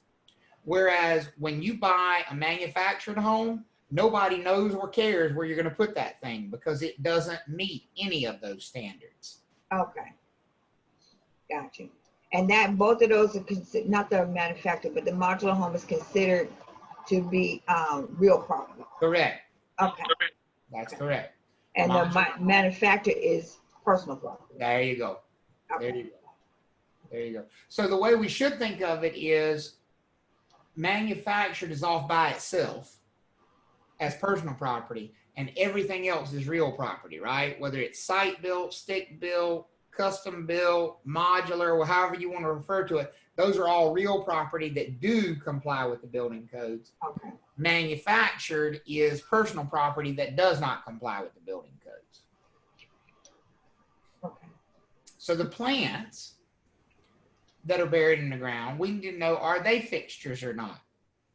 Ones that do not require any sort of annual replanting. It says cultivation here. This just means replanting.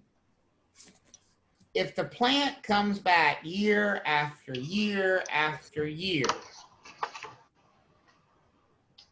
then that doesn't require annual replanting. Any plant that's planted in the ground that will come back year after year is real property. I'm gonna say that again. If it's buried in the ground as a plant and it comes back year after year without having to replant it, it is considered real property. So grass, a lawn, is that real property or is that the personal property of the seller? Can the seller take the lawn with them when they leave, or is that real property that needs to stay? Real property. That's real property. The rose bushes, real property or personal property? Real. Real. They come back year after year. Shrubbery, real property or personal property? Real. Real. Real. Comes back year after year. The tomato plants in the back, Personal. Personal. personal property.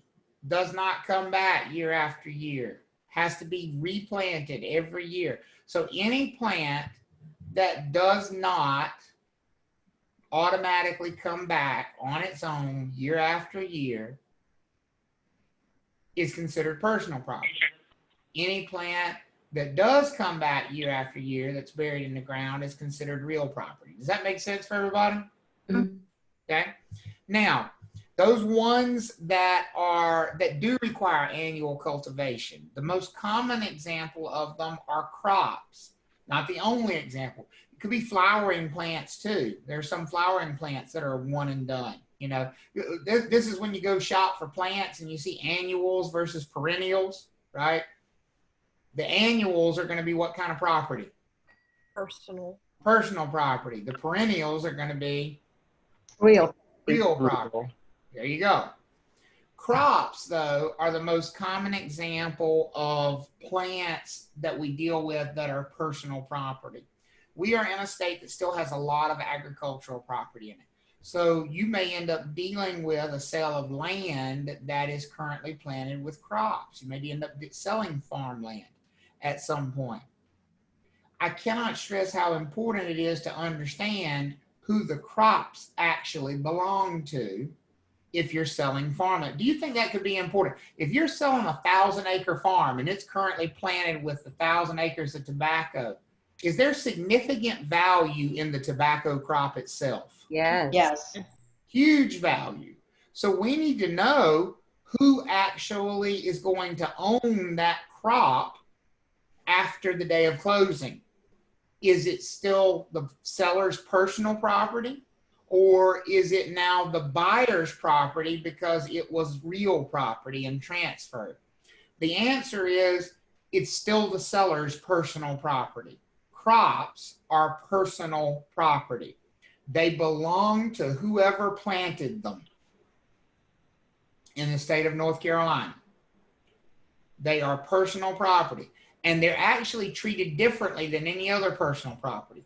How do we normally handle personal property? Let's say furniture. When does the seller have to remove their personal property in general? Before we go to closing, right? They can't just leave their stuff there after closing. Does everybody agree with me on that? Yes. Crops get special treatment. Crops can stay. They can stay until they're ready for harvest. So I'm going to present you with a dilemma. Let's say Lisa is working in Eastern North Carolina. Lisa, I have no idea where you're located, but for right now you're in Eastern North Carolina. And you are brokering the sale of a 1,000-acre farm. And it's got 500 acres of peanuts and 500 acres of corn planted on it. And they want to close August the 20th. All right, you following me, Lisa? You good? Yep. Yep. They want to close on August 20th, and you write up the contract, and your contract doesn't say anything at all specifically about these crops. It doesn't even mention the crops. Now, what's the four-letter word that you are selling with the contract? What does every contract convey? Land. Land, and everything permanently attached to the land. What did I just tell you about these types of plants? If they require annual planting, they are not permanently attached. They are personal property, right? Right. So if we close on August 20th, whose property are the crops? Are they the seller's property or are they the buyer's property? Sellers. The sellers. They are the seller's property, and they will remain the seller's property even after closing. What if I told you those peanuts don't come out of the ground for another month? Guess who's going to have to let those peanuts stay in their new ground that they just bought for another month until they can be harvested? The buyer. The buyer is. Not only do they have to allow the seller to harvest them, they have to allow the seller access to come in and take care of the crops and access to harvest the crops. So, Lisa, now that you know that, when would be a better time for you to schedule this closing? After your crops. After harvest. After the harvest. Because that's, you see how now we've taken a problem and we have a practical solution. That's fine. We can do the deal, but let's wait until you harvest the crops. That way there's no debate about who they belong to. Good. Okay. Everybody with me on that? Yep. Okay. I think that's about all you would need to know about crops, that they are personal property of whoever planted them. And that kind of takes us through the fixtures section. That kind of gets us through fixtures. So why don't we do this? I just finished our discussion of fixtures and what were fixtures and what were not fixtures. And now we need to move the discussion into what are the different ways that ownership can be transferred. And this whole chapter is about ownership. And when we started this earlier, I sort of mentioned how sometimes people are very, I guess naive is almost how I would put it, about the variety of ways in which we can have ownership of real property, just how many different ways ownership can happen. And that's what this section of chapter 2, we're still in chapter 2, is all about. This section is called estates. Estates are just interests. They are legal relationships. You might see that as a vocabulary word. In fact, you probably will see that as a vocabulary word on the test. What is an estate? For the purpose of this class, an estate is the legal relationship. An estate is a relationship. Except it's not a relationship between two people, two parties. It's a relationship between a person and a piece of property. An estate is the legal relationship between a person and a property. So, and there are lots of different legal relationships that a person can have to a piece of property. Ownership is just one of those types of legal relationships. Is a lease also a legal relationship to a property? What do you think? If somebody has a lease on a property, is that a legal relationship? Yes. It absolutely. Yeah. Even if somebody stands to inherit a property, if they're an heir, if somebody has written a will, that's a legal relationship to a property, even though it hasn't happened yet. Any type of legal tie, legal document that ties a person to a piece of property in any way is an estate. The most common of these are ownership estates, ownership interest, ownership relationships. And that's what we're going to focus on right now. We're going to focus on these interests that really center on ownership. And this is where this word comes into play. And this is definitely a index card, make yourself a flashcard type word right here. You're going to see on the exam some reference to the word freehold.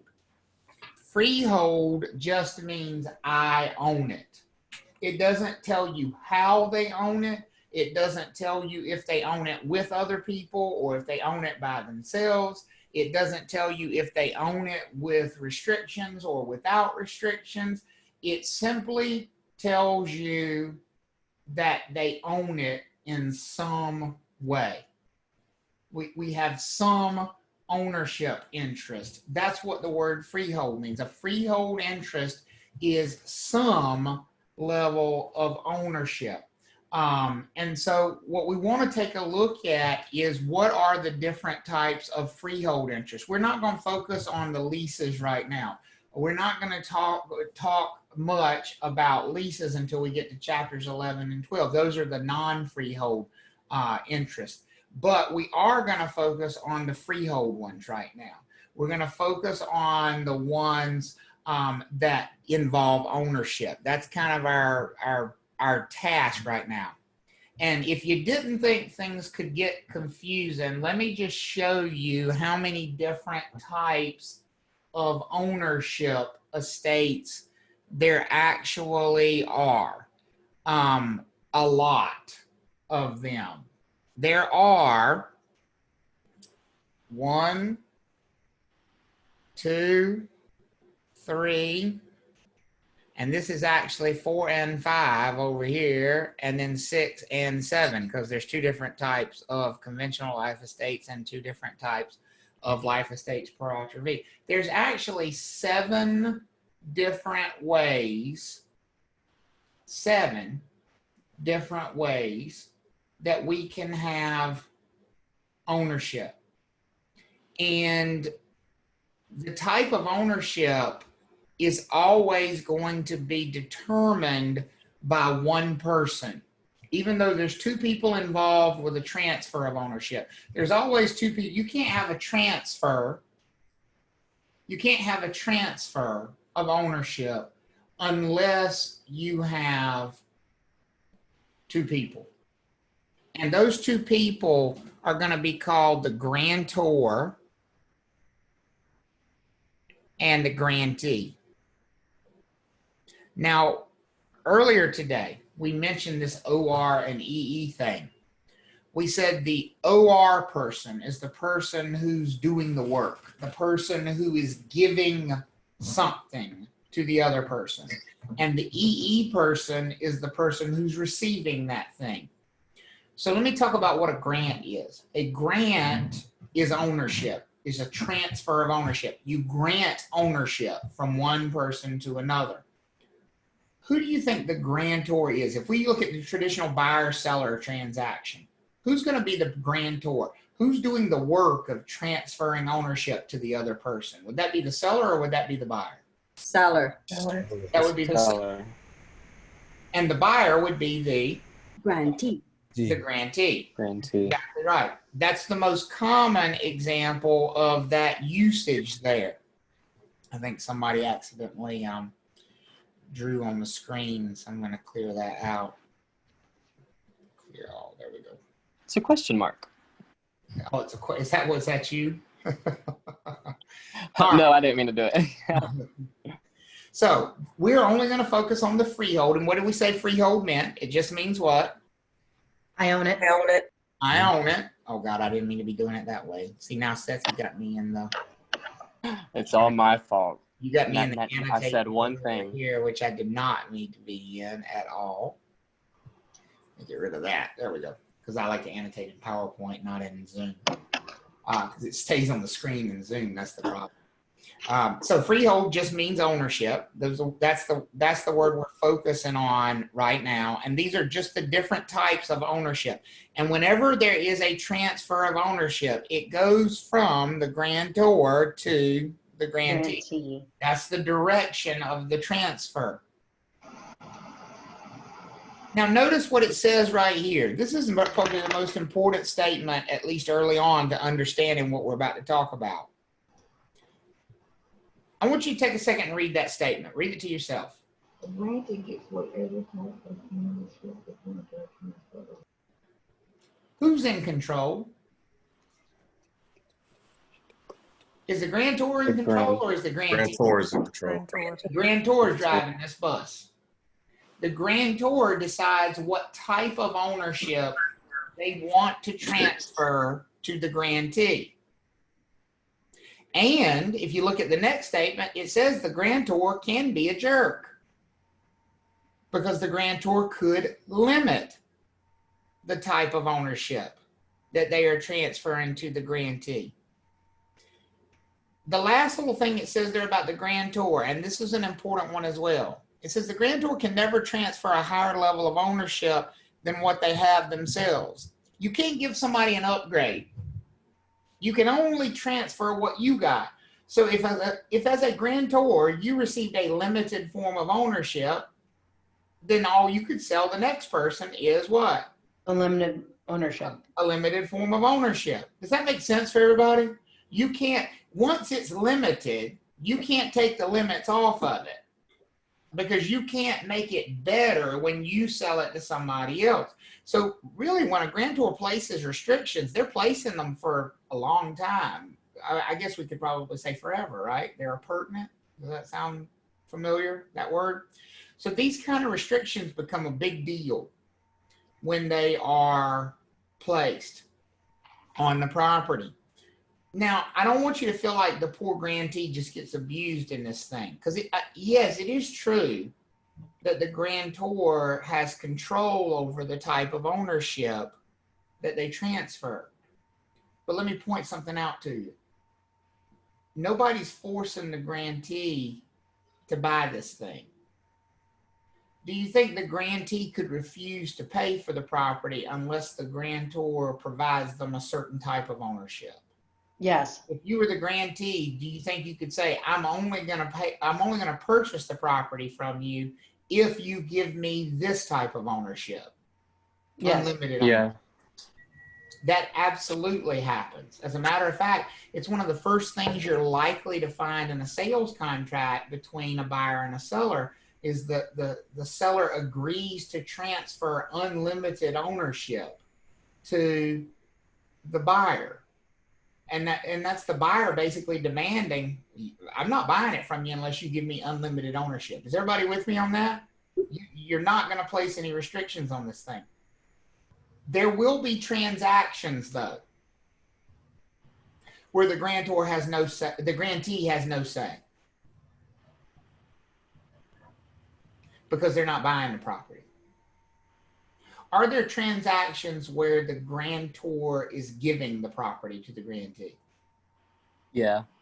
Is property sometimes given as a gift? Yes. Yeah. Yeah.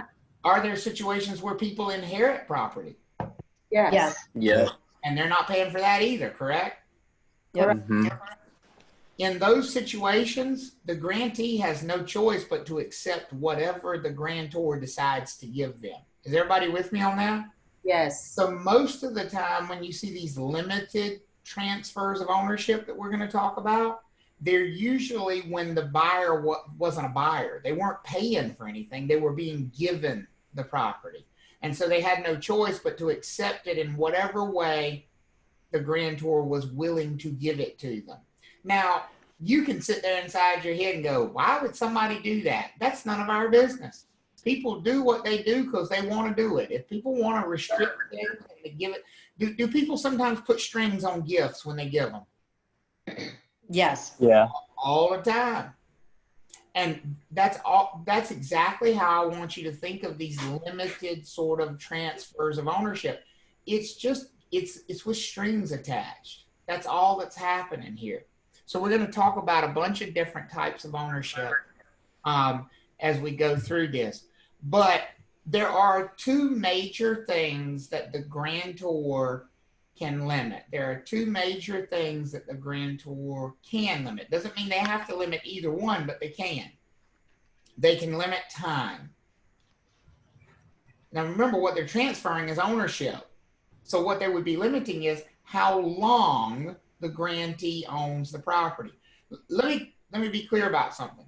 Normally, in a sales transaction, when the grantor transfers ownership to the grantee, is the grantee's time of ownership limited in any way? In other words, is there some clock ticking somewhere that counts down how long they're going to own the property, or do they own it as long as they want to?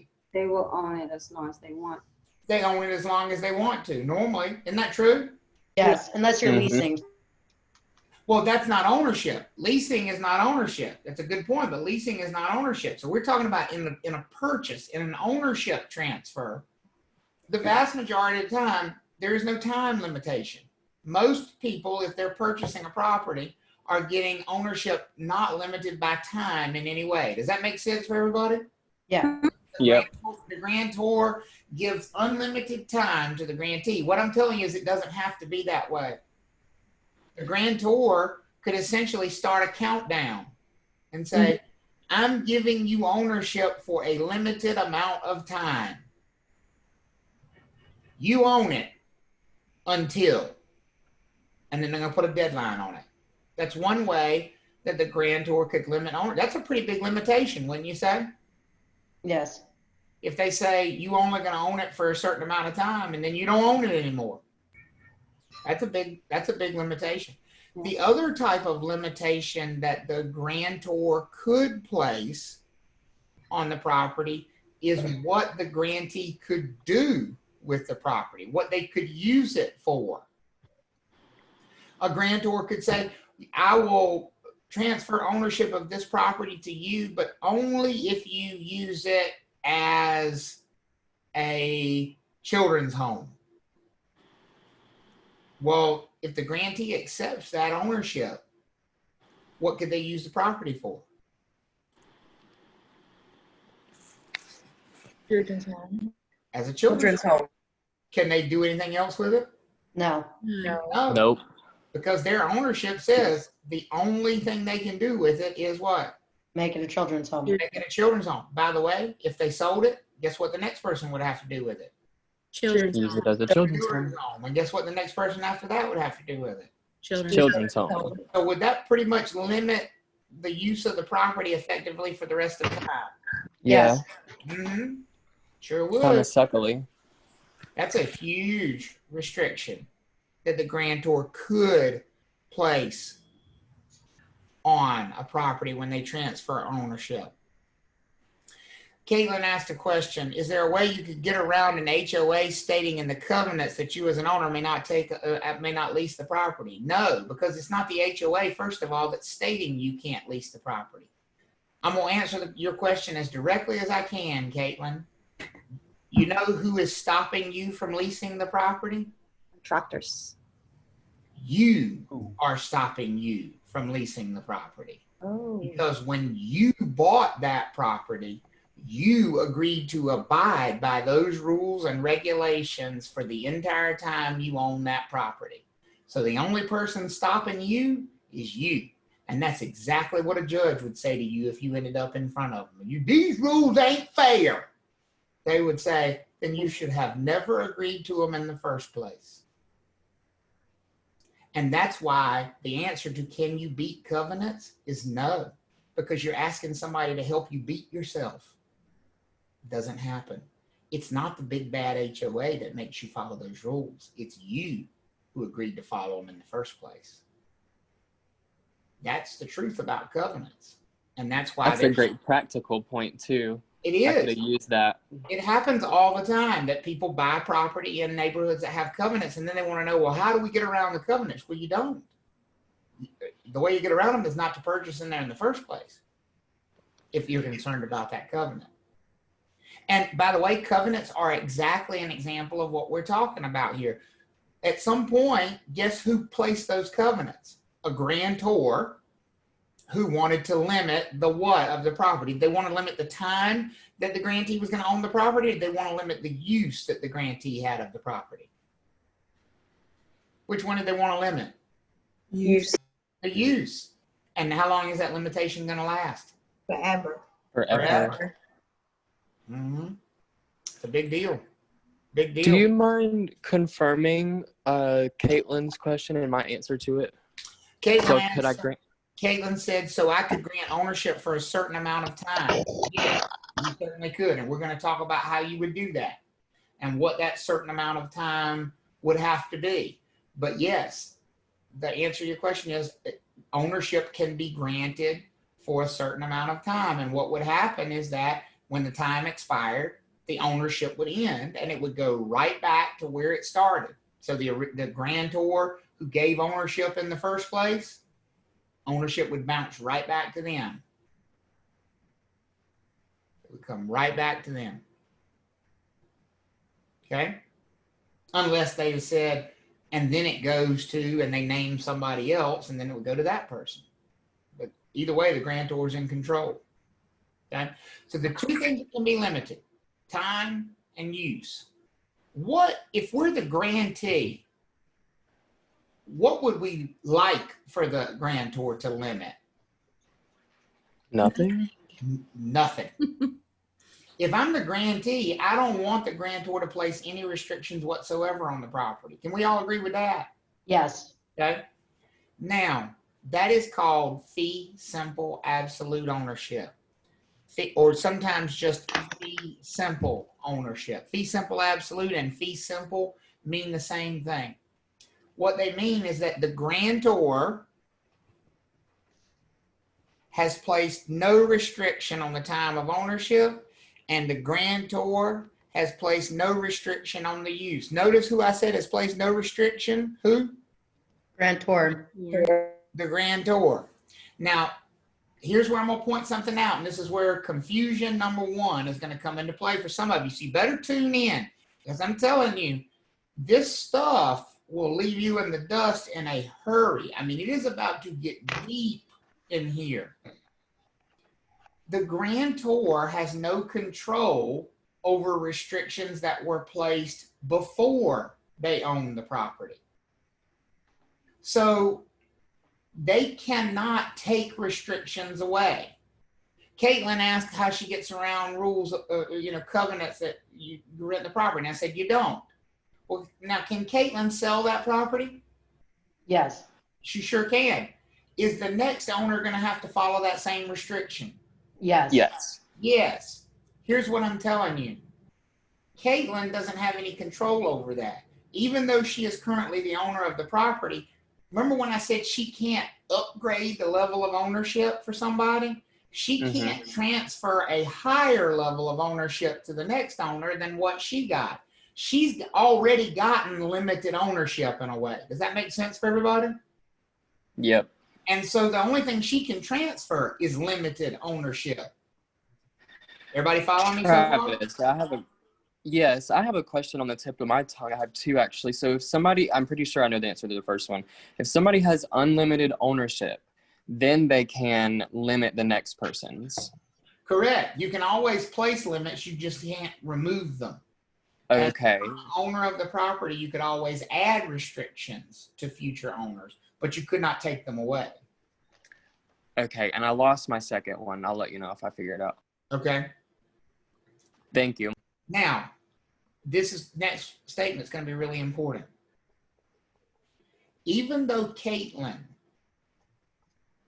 is going to be selling a limited form of ownership to the next person, everybody follow me on that? That's still going to be considered fee simple absolute ownership that she's transferring. See, this is where people start to get confused because they think that fee simple absolute means there are no restrictions. That's not what it means. Fee simple absolute means the grantor didn't place any restrictions. The grantor right now that's transferring ownership. If Caitlin were to sell that property today, odds are she wouldn't put any further restrictions on it. Does that make sense for everybody? So since she is transferring it to the grantee and not placing any additional restrictions, she is transferring fee simple absolute ownership because she is not placing the restrictions. Everybody follow me on that? Here's the thing. Are there restrictions? Yes, there are pre-existing restrictions. So her responsibility is to make the new owner, the grantee, aware of the old restrictions, but say, I'm doing you a favor and not adding to these. I'm not restricting you in any way. The asshole before me did it, or 10 people before me did it. Sorry. You're going to have to live with the same rules I had to live with. Are y'all following me on that? How that's still fee simple absolute? Because it's all about this one sort of moment in time when the grantor transfers ownership to the grantee. Did they place any restrictions at that moment? Okay, that's what we're asking ourselves. And if the grantor right now is not placing any restrictions, then they are transferring fee simple absolute ownership. Are we all right so far? Yes. Okay. I remembered my question, if that's all right. Go for it. Can somebody who now has limited ownership or restricted ownership further restrict it, selling it again? Yes, absolutely. You can always add restrictions as the owner of the property. So I'll give you an example. Let's say, all right, Kate, we'll continue working with Caitlin. Caitlin's going to hate she ever spoke up. I'm not picking on Caitlin. It's just easy to continue with the same example. So Caitlin's got these restrictions that the property can't be rented. Now, she didn't place that restriction. It was placed by some owner, some grantor long before her. So she could transfer fee simple absolute ownership to the next person, and they would just have to honor the old restrictions. But could she add restrictions of her own if she wanted to, as the grantor when she sells that property? She could. Let's say she just painted her door purple this weekend, and she loves it. And she loves it so much that she says to herself, you know what? People just don't appreciate a purple door. I'm going to make sure they do, because I'm going to put a restriction on this property that the door always has to be purple. Could she place that as a covenant on the property as the owner of the property currently? Could she go down to the county courthouse and record a covenant that says the door on the property at 123 Main Street in Garner has to always be purple? Could she do that? Yes. Yes. She sure could. Wow. It's her property. And she would no longer be transferring fee simple absolute ownership, because at that point, she would be placing the restriction. Does that make sense for everybody? Yes. She would be limiting the use of future owners. So as long as the owner does not make any changes to it, is transferring it in that condition, it's fee simple absolute. That's right. At the time. As long as the current owner is not downgrading the type of ownership, then it's a fee simple absolute transfer. So what does that tell you about the vast majority of transfers of ownership? The vast majority of them are going to be what? Fee simple absolute. Fee simple absolute. Because in the vast majority of cases, the grantor is not placing any restrictions. In the vast majority of cases, the grantor does not care what you do with the property after them. Pay me my money and leave me alone. Do whatever you want to, right? I mean, if you've ever sold a house and really cared, I mean, I sold my house in Mebane like 14 years ago. I drove by it like a month ago for the first time in 12 years. I don't care what they do with it. That's their business. Because I transferred it fee simple absolute. I didn't bother with what they were going to do with the property in the future. Okay. Anthony said, what about on foreclosures? Anthony, I'm going to need more of an evaluation about where your brain is and why you went to foreclosures. So, I mean, I don't want to dismiss your question, but I don't know what you mean in relation to this. So, the property was in good standing, like you said, with the purple door. She said she don't want to ever have anybody else put the door purple. She turned around and lose the home to foreclosure. She's already made the statement that, you know, she's already registered with the deeds down in the courthouse. This is where I want this property to be. Did she lose that right to say, this is what I don't want happen to the property once it goes in the no, because she was the rightful owner of the property when the restriction was placed. Yeah. So make sure I understand your question is, you're saying as an owner of a property, do you somehow lose the right to place restrictions against the property? Or do those restrictions go away if you're foreclosed on before you transfer ownership? And the answer is no. Anybody who is the rightful owner of property can place restrictions against the future use of the property at any given time. They have that right as the owner of the property. Now, not many people do it, but you can. Certainly can. Hey, Sheila threw in the chat as well, perfect example of owners not being able to make changes to historic homes. Sure, absolutely. So if you take, sometimes there are, you know, like state or city regulations that don't allow you to make changes to historic homes, but sometimes they have actually been placed by the grantor. The person who sold the property places that restriction and says you can't make certain changes to the property. So any owner of property can always has the legal right, while they are the owner of the property, to place restrictions against that property that could potentially be binding on future owners. I mean, keep in mind that there's a process to go through to do that. There's some cost involved. Anytime you go to the courthouse to do anything, there's going to be some filing fees that go along with that. And it probably is going to have to be drafted by an attorney in order to be effective. So it's not like you can, on a whim, it's going to cost her a couple $1,000s to put that covenant in place to say the door's got to be purple. But if she wants to do that, she can. Okay. So are we good on the idea of fee simple absolute? The grantor not placing any restrictions. So far, so good. Good deal. Almost all transactions where there's a sale is fee simple absolute. It just means the grantor is not placing any restrictions on the ownership of the grantee. We said that there are two types of things, two categories of things which could be restricted. And so we want to now start to divide out what are those things. We've cleared the first hurdle of the first best type of ownership, which is fee simple absolute transfer of ownership. Now let's talk about how the grantor may be much more actively involved. We got a grantor who really wants to stay involved after the ownership is transferred, and they want these restrictions to stay in place. And so we're going to talk about limiting time that the owner, the new owner, the grantee, is going to own the property. Or we're going to talk about the limiting of use of the property. So those are the categories that we're going to break down. The first one that we're going to talk about is a time limitation. Time. Now remember, ownership transfers always go from grantor to grantee. So who would be limited here? Who's going to be the party who's being limited? Grantee, correct? Grantee. The grantee. That's exactly right.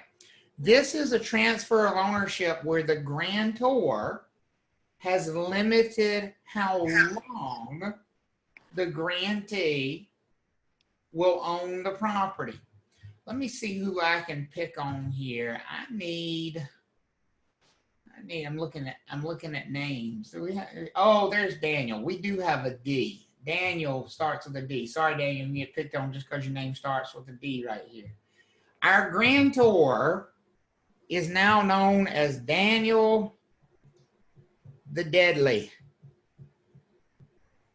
I like that. You like it, Daniel? Yes, sir. That's you. You are Daniel the Deadly. You are fascinated with death. It just fascinates the heck out of you. You're one of those people that watches that autopsy show. I could not believe that's an actual show. Who is watching that? Like, seriously, y'all are watching autopsies on television? I mean, just go work with Andre for a day. He'll tell you everything you need to see. You don't need to, no thanks. All right. But Daniel is fascinated with death. Why do you think He is so fascinated with death that when he transfers ownership of property, he ties it to death. See, they call these things life estates. They ought to call them death estates, because that's when they end. They end when somebody dies. So here's what Daniel likes to do. He likes to transfer ownership. We're just going to say Erica's on the screen, on my screen beside Daniel right now. So we'll say Erica is going to be getting ownership from Daniel. And Daniel transfers ownership. Now, what kind of ownership would Erica like to get from Daniel? In a perfect world, what would she like to get? Fee simple. Fee simple, absolute. That's right. Fee simple, absolute. Fee simple. That's what Erica wants. That's not what Daniel the Deadly is going to give her. Daniel the Deadly is going to grant Erica a death estate. And he's going to say, Erica, congratulations. You now own this property, but only until you die. That's all I'm going to give you. That's all the time I'm going to give you. I'm going to give you ownership of the property until you die, and not a moment longer. Now, sometimes I think that's confusing for people because we think of property as only being owned until we die. That's not true. Does our ownership continue after our death in real property? Mm-hmm. Yes. It does. It does, because we get to choose what happens to the property after our death, don't we? We get to have a will, and we get to decide, yeah. and our spouse or our heirs or somebody who of our choosing gets to continue to own the property. Here's what I'm telling you about Erica. She's not going to get to make that choice. Who's already made that choice for her the day he granted her ownership? Grantor. Daniel, the dead, made that choice for her when he granted her ownership. Daniel said that Erica owns this property until the day she dies. Does that make sense for everybody? Yes. Yeah. And so now, here is the natural next question. If it hasn't occurred to you yet, that's okay, but it should eventually occur to you as the natural next question. Then what? Goes back to the grantor. What happens then? And most likely, and I think it was Erica that said it, I wasn't paying attention to which box lit up, but I think it was Erica that said, it's going to go back to Daniel the Deadly. So basically, has he given her ownership for a limited amount of time? Mm-hmm. Yes. By saying she owns it until what? She dies. Until she dies. And then the understood is it's going to go right back to who? Daniel. To Daniel, the grantor. He's going to end up with that property right back. Now, there will be some time where he doesn't own the property, and he may regret it. And if he comes to regret it, Erica better look out. Might be somebody hiding in the woods, lurking around the corner. Because remember, the only thing standing between Daniel getting the property back is Erica. Hey, Travis, Carla asked, what if Daniel dies first? So, and this is where, so here's our first rabbit hole question of the day. And so, Carla, we crown you as the rabbit hole queen for the day. And it's okay. It's a natural question. But here's what I'm going to tell you. It doesn't matter. Because Daniel's ownership extends past his death. Even if he's dead, did he have heirs? Yes. Yeah. And so when it bounces back to him, if he's dead, that just means it bounces back to his heirs. That's all. So whatever heirs he had, they would get the property. Limited amount of time. Okay, so it really doesn't matter if Daniel dies first or if Erica dies first. What matters is that the ownership is going to stay with Erica until she dies, and then it's going to go back to Daniel. And if Daniel happens to be dead, then his heirs, whoever his heirs were in his will, that's who would end up with ownership of the property. Caitlin, hold on to that question. You're a couple chapters ahead of us. There's a Mr. Travis, I'm sorry. Yep, go ahead, Dan. I'm sorry for a quick question. Assuming I don't have heirs for any given reason, I forgot to write a will. What happens in that situation? Well, what you just asked is two different questions, and it's sort of the same question that Caitlin is getting to over there. And I don't want to go too depth in it because it can really run you off the rails at this point in the conversation. Is I don't want you to associate a will with heirs. You have heirs even if you don't have a will in most cases. We all have heirs. You have family. Most people do, at least. Yeah. If you die without a will, your family automatically becomes your heirs. The law has already created a pecking order for if somebody dies without a will and they're married, well, their spouse gets it all. And if they're not married, then their children get it all. And if they don't have children, then their parents get it all. And if they don't have parents, then their brothers or sisters get it all. I mean, that's already built into the law. So just dying without a will does not mean you died without heirs. Is that a fair statement, Daniel? Yes, sir. You there? So don't assume that just because you didn't have a will doesn't mean you don't have heirs. Most people do have heirs. And you all have at least one heir.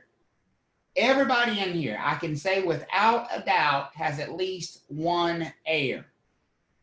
Even if you have no living relatives, nobody on this planet that you are related to, and you don't have a will, you have one heir. Let me introduce you to your heir, the state of North Carolina.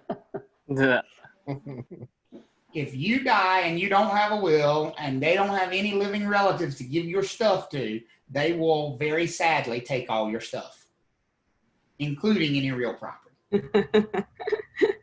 So there was your answer, Caitlin. No, it really is a simple thing. Quite honestly, when we talk about a life estate or a death estate, however you want to think about it, the grantor gives ownership, grants ownership for a limited time. Now, that limited time is not on a calendar because we don't know how long our grantee is going to live. But it is still a limited amount of time because we know they're not going to live forever. Is everybody following me on that statement? There's always going to be an end to a life estate. Do you mind explaining why somebody would use this ownership? Well, why people do weird things. There are lots of motivating factors why people do weird things. First of all, let's be clear. This would almost never be a sale of real estate.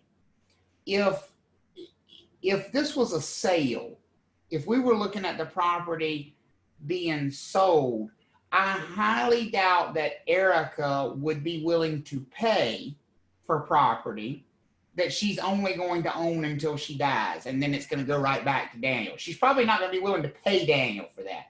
So most likely, how did Erica come into this property anyway? Daniel did what? Gave it to her. He gave it to her. He gave it to her. This is a gift with strings attached. This is somebody saying, I mean, I asked you the question earlier. How many of y'all have been given a gift by somebody, and when they gave it to you, said, "Now, but you don't do this with it, or you better do, or you, if I give you this, you're going to do that." Right? It happens all the time. That's exactly what's happening here. This is a grantor who wants to stay in control to some extent. And so why do they do this? Maybe Daniel wants to take care of Erica. Maybe they have a thing going on that we don't know about. And maybe Daniel wants to look after her for her lifetime. But he ain't interested in looking after her kids or her nieces or her nephews or whoever she might want to leave the property to after she dies. So he gives her ownership just for how long? Till she dies. Till she dies. So during her lifetime, can she occupy that property? Can she live there if she wants to? Yes. Can she rent it out? Yes. Yes. She owns it. Can she make money off of it? Yep. Yeah. Can she sell it? Nope. No. No. She's Yes. the owner.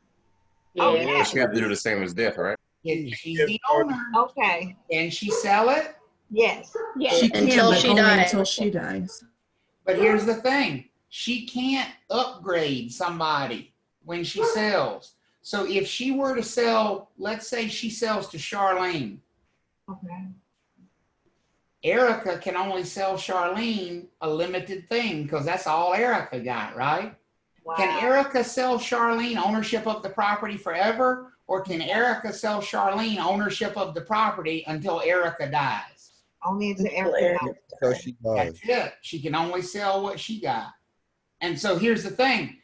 Theoretically, could she sell it? Yes. Is Charlene very likely to pay for it? Because Charlene might go up there and say, "Look, Erica, I love this house. I'll buy this from you." And Erica says, "I'll sell it to you for $50,000. And Charlene says, "That's all you want?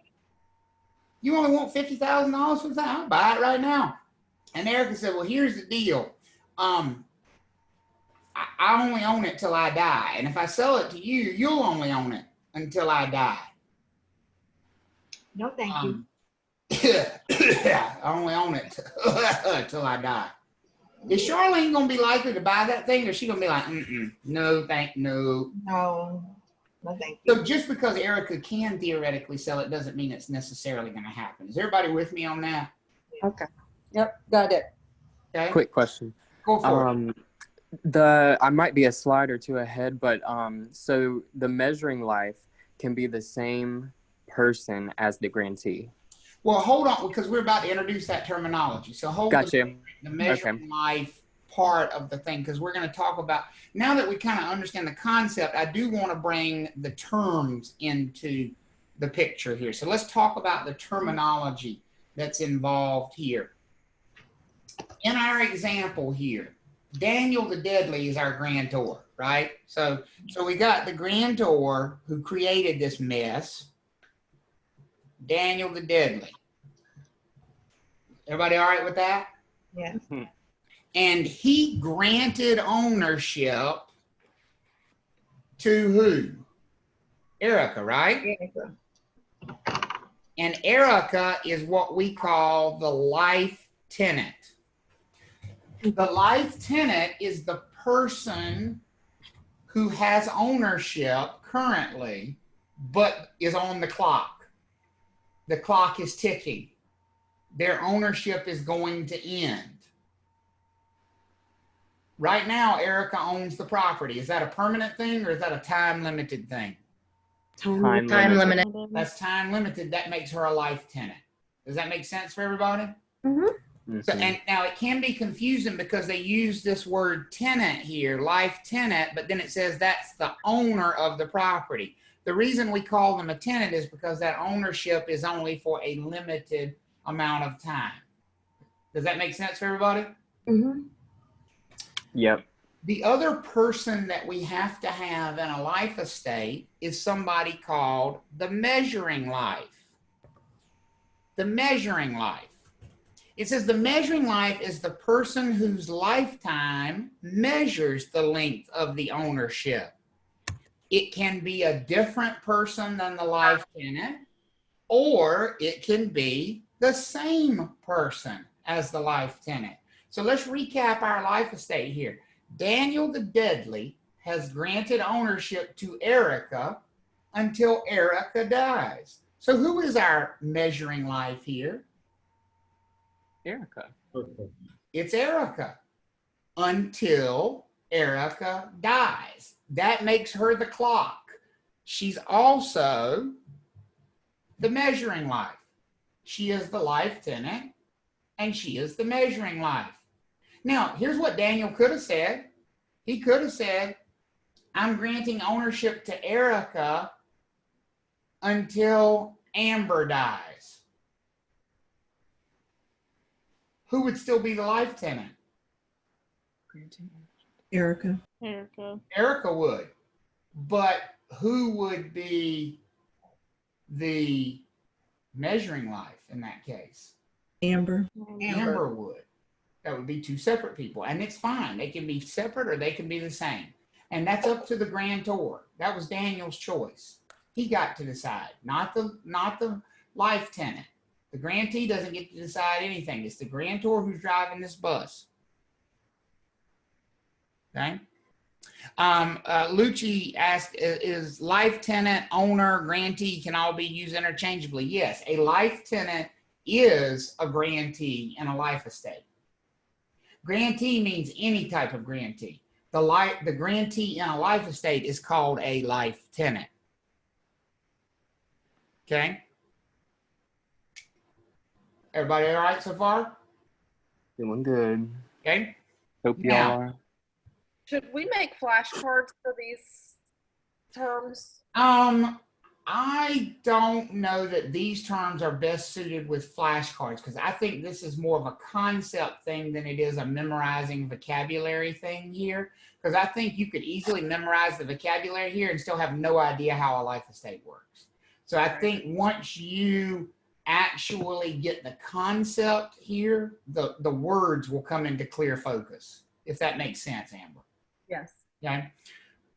Now, we've covered the life estate itself. What we haven't covered is what happens after the life estate is over. Daniel said that Erica owned it until Erica died. So that means Erica's the life tenant and Erica's the measuring life.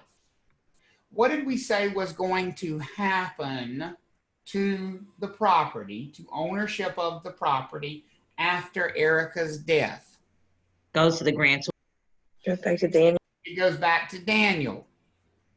Daniel is what we call the reversionary interest. It reverts all the way back to where it started.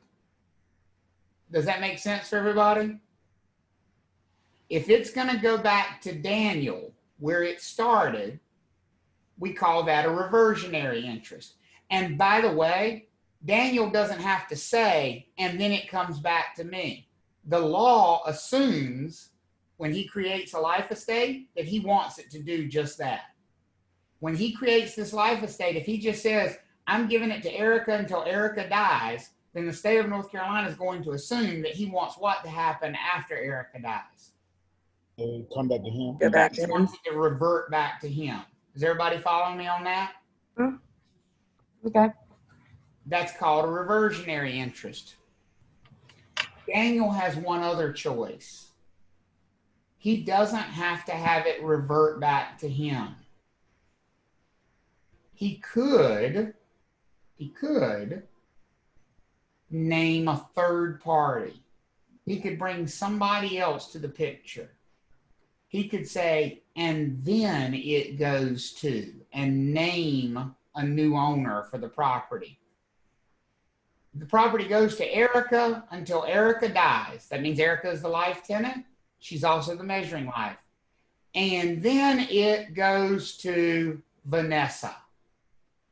In that case, it's not going to revert back to Daniel because he said he didn't want it to revert back to him. What did he say he wanted to happen with the property?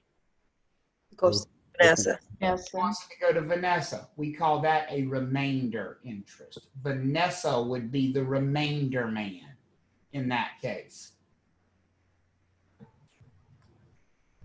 And then Vanessa essentially becomes a life tenant and measuring life if she dies. That's an interesting question, Erica. Vanessa gets fee simple absolute ownership of the property because there is no further restriction on the property. The only restriction was the one placed on Erica, and that one is now gone because Erica is gone. And so Vanessa would inherit or would obtain ownership of the property as fee simple absolute. Basically, Vanessa is like So trailing. I'm sorry, John. Go ahead. I was just saying, basically, Vanessa is like an heir, but a named heir. What was that, John? I didn't hear you. Basically, Vanessa is like an heir, like a named heir. Well, yeah, Vanessa is sort of like a named heir. That's exactly right. It's basically carrying out Daniel's wishes long after the fact. And Daniel is naming up front, this is where I want the property to go eventually. And somebody who has fee simple absolute could, per se, create a life estate while they have that. I'm just trying to think of like where this would even come into play. So like, yeah, where would it start at? So like, let's say somebody has. Well, any owner who wants to transfer ownership has to decide how they're going to transfer the ownership. So it starts when somebody decides they're going to transfer ownership of property to somebody else. And for a variety of reasons, people do that. People do it every day as selling property, in which case they probably transfer fee simple absolute ownership. People do property gifts every day, in which case they might place restrictions on the property. People dying is a way of transferring ownership. If you die and you own property, doesn't your will probably specify who you want to own the property? Yeah. So could Daniel the deadly actually be Daniel the dead? Yes. Could he have left this in his will to Erica as a life estate? When they opened his will, could his will say, Erica gets the house until she dies? Could he do that as part of his will? Yeah. And in that case, he's probably not going to want it to revert back to him because he's already what? Dead. He's already dead. So he's probably going to name a remainder man if he does it that way. So he would probably say, and then it goes to, and pick somebody, Amber. So I'll give you a real world example of one of these that actually I lived through, or at least was associated with, to try to maybe hopefully explain why people might want to do this. My grandfather, I grew up on a farm in eastern North Carolina, and the farm has been in our family for a long time, since the 1700s.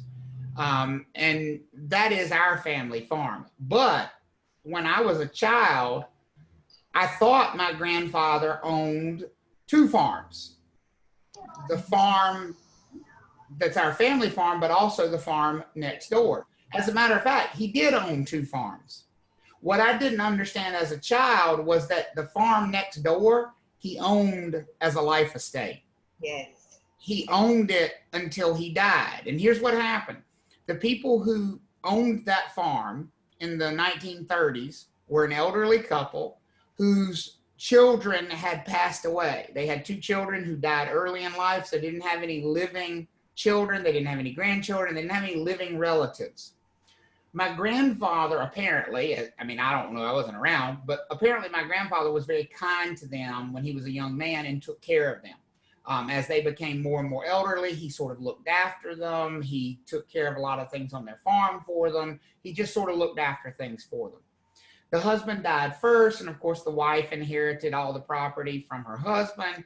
But when she died a couple years later, when her will was read, she left that farm to my grandfather for his lifetime. She made him a life tenant in the farm until he died. And she named the Children's Home of North Carolina as the remainder man, because she decided she wanted her farm to go to her favorite charity, but she also decided in the meantime she wanted to take care of this young man who had looked after her and her husband. Does that make sense for everybody? And so in 1939, when she died, she left my grandfather her farm as a life estate until he died. My grandfather didn't pass away until 2008. So for almost 70 years, he owned that farm. He farmed it. There was a brick house on the farm. He rented it out. He got rental income from it. I rode my four-wheeler there, rode horses there. We played on it. I mean, we used it. It was our farm because it was his farm. But the day he died, what happened to ownership of that farm? Reverted back. It Went to North Carolina. It went Went to away. the charity. And it transferred to the remainder man, which was the Children's Home of North Carolina. Yeah. Does that make sense for everybody? Yeah. Yes. Okay. That is a real life application of some of these things. In that situation, if someone were to be renting the property at the time of renting the house on the property at the time of your grandfather's death, would it then be up to the remainder man as to whether they got to carry out the rest of their lease, or would they have to move out immediately? What would the situation Good be? question. No, the lease would have to be honored because any transfer of ownership does not terminate a lease. Leases are pertinent, and so therefore the lease would remain in effect. Yeah. So that they would just be paying rent to a new landlord for the remainder of their lease. And then when the lease ended, it would be up to the tenant and landlord whether or not they wanted to create a new lease or whatever, but the lease would have to be honored. Okay. Cherry is running down the rabbit hole behind Carla on the what if somebody dies first question. So I'm going to give you the same answer I gave to Carla, Cherry.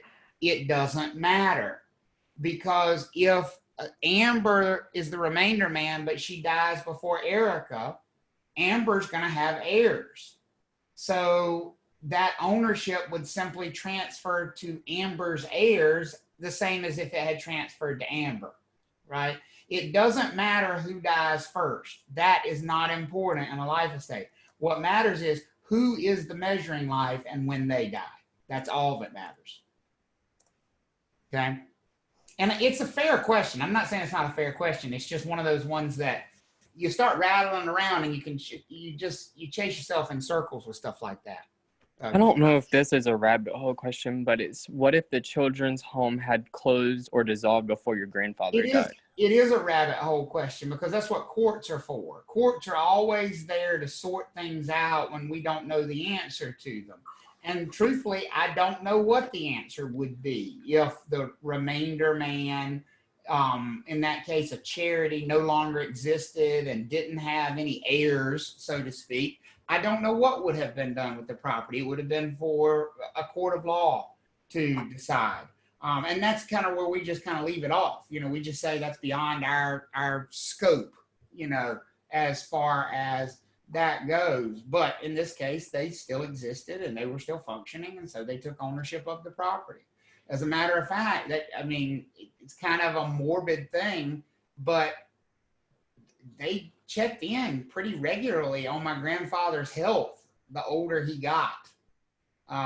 We used to get cards from the Children's Home of North Carolina.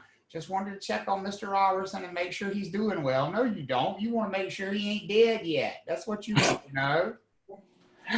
Because you know as soon as he is, you became the owner of this property. That's why you ain't checking in. They did send flowers to his funeral though. Well, it's the least. I guess that was nice of them. Just out of curiosity, what did the children's home end up doing with the property after his passing? They sold it. They auctioned it off, you know, because obviously they don't have any use for it, which is what they would have done if they'd gotten in 1939 too. They would have just sold it and, you know, used the funds. But that's what they did. They auctioned it off. And they were kind enough, actually. They did come to us after my grandfather's death, and they asked my mom and her sister if they had any interest in purchasing the farm. They didn't have to do that, but they were nice enough to come and say, you know, we would love to give you all the first opportunity to purchase this if it's something you're interested in. So that, you know, they were very nice about it in that regard. But you know, that's the way a life estate works. And so if Amber had no heirs, then it would go to the state. Because right. That would be her heir. If the remainder man has no heirs, then in theory it would go to the state. But again, that's very, very rare. I know people get fixated on that sort of thing, but you got to remember, it is very rare for somebody to die and have absolutely zero in the way. Number one, not have a will, because if you have a will, it doesn't matter if you have living relatives or not. If you have a will, it's going to go to whoever's in your will. But if you don't have a will and you don't have any living relatives, yes, it would go to the state, but that's a very rare occurrence. I mean, there are very few people who have zero in the way of living relatives. So I've thought about that before. I'm like, it's probably hard for somebody to live somewhere without knowing at least one person. Well, that's just it. And the truth is, if you were that person who had no living relatives, wouldn't you be acutely aware of the fact that you need to have a will anyway? Yeah. So most of those people are the first ones who get a will. They're like, I need to take care of this because I don't want the state to get my stuff. Question. Yeah. Good question. Lucci, go ahead. So, but it's also possible for, like, let's say Daniel not to tell Erica that he has Vanessa as the remainder man. Like, keep that a secret, right? It is not possible. No. It is not possible. This is all public record. Oh, okay. Not only would Erica know, the world will know who the remainder interest is. As a matter of fact, when people were interested in purchasing that farm, they never contacted our family, never contacted my grandfather. Who do you think they contacted? Okay. They contacted the Children's Home of North Carolina, even though they didn't yet own it, because you could clearly see from the public record that they would eventually own it. And that if you were going to want to purchase that property, it would be better to wait until they did own it, because they would own it without any restrictions. That's who you want to buy it from. So you wouldn't have wanted to buy that farm from my grandfather, because all my grandfather could have sold you was ownership until he died.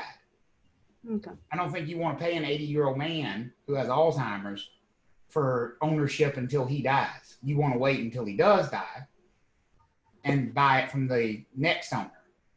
And that's all public record. There's no hiding this stuff. That's not possible. Not with a life estate. A will doesn't have to be known, but life estates do. Okay. All right. Okay. Thank you. How do we feel about life estates so far? I feel better about the third or fourth time through it. That's usually the way it is. That's usually the way it is. Okay. So now that we have talked about life estates themselves, let's talk about the labeling of them and the different labels that might apply to a life estate. A conventional life estate is one where the life tenant and the measuring life are the same person.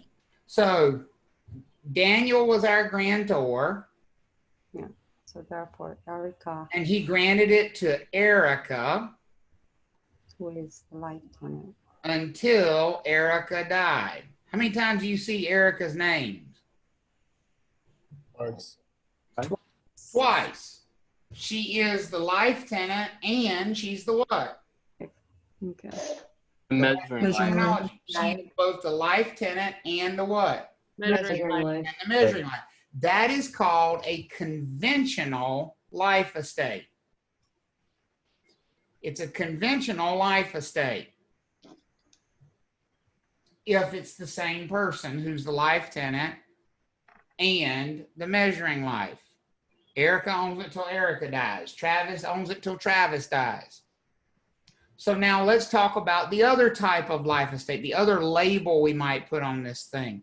It's called a life estate per ultra v. This is Latin. Per ultra v means for the life of another, or for another's lifetime. The life tenant and the measuring life are different people. Remember, I gave you the example. I said Daniel was the grantor and he gave ownership to Erica, but he gave it until, I think it was Amber died, correct? Yeah. Now we've got two different people. The life tenant is Erica, but the measuring life is Amber. I wrote Amber. That's okay. Sorry.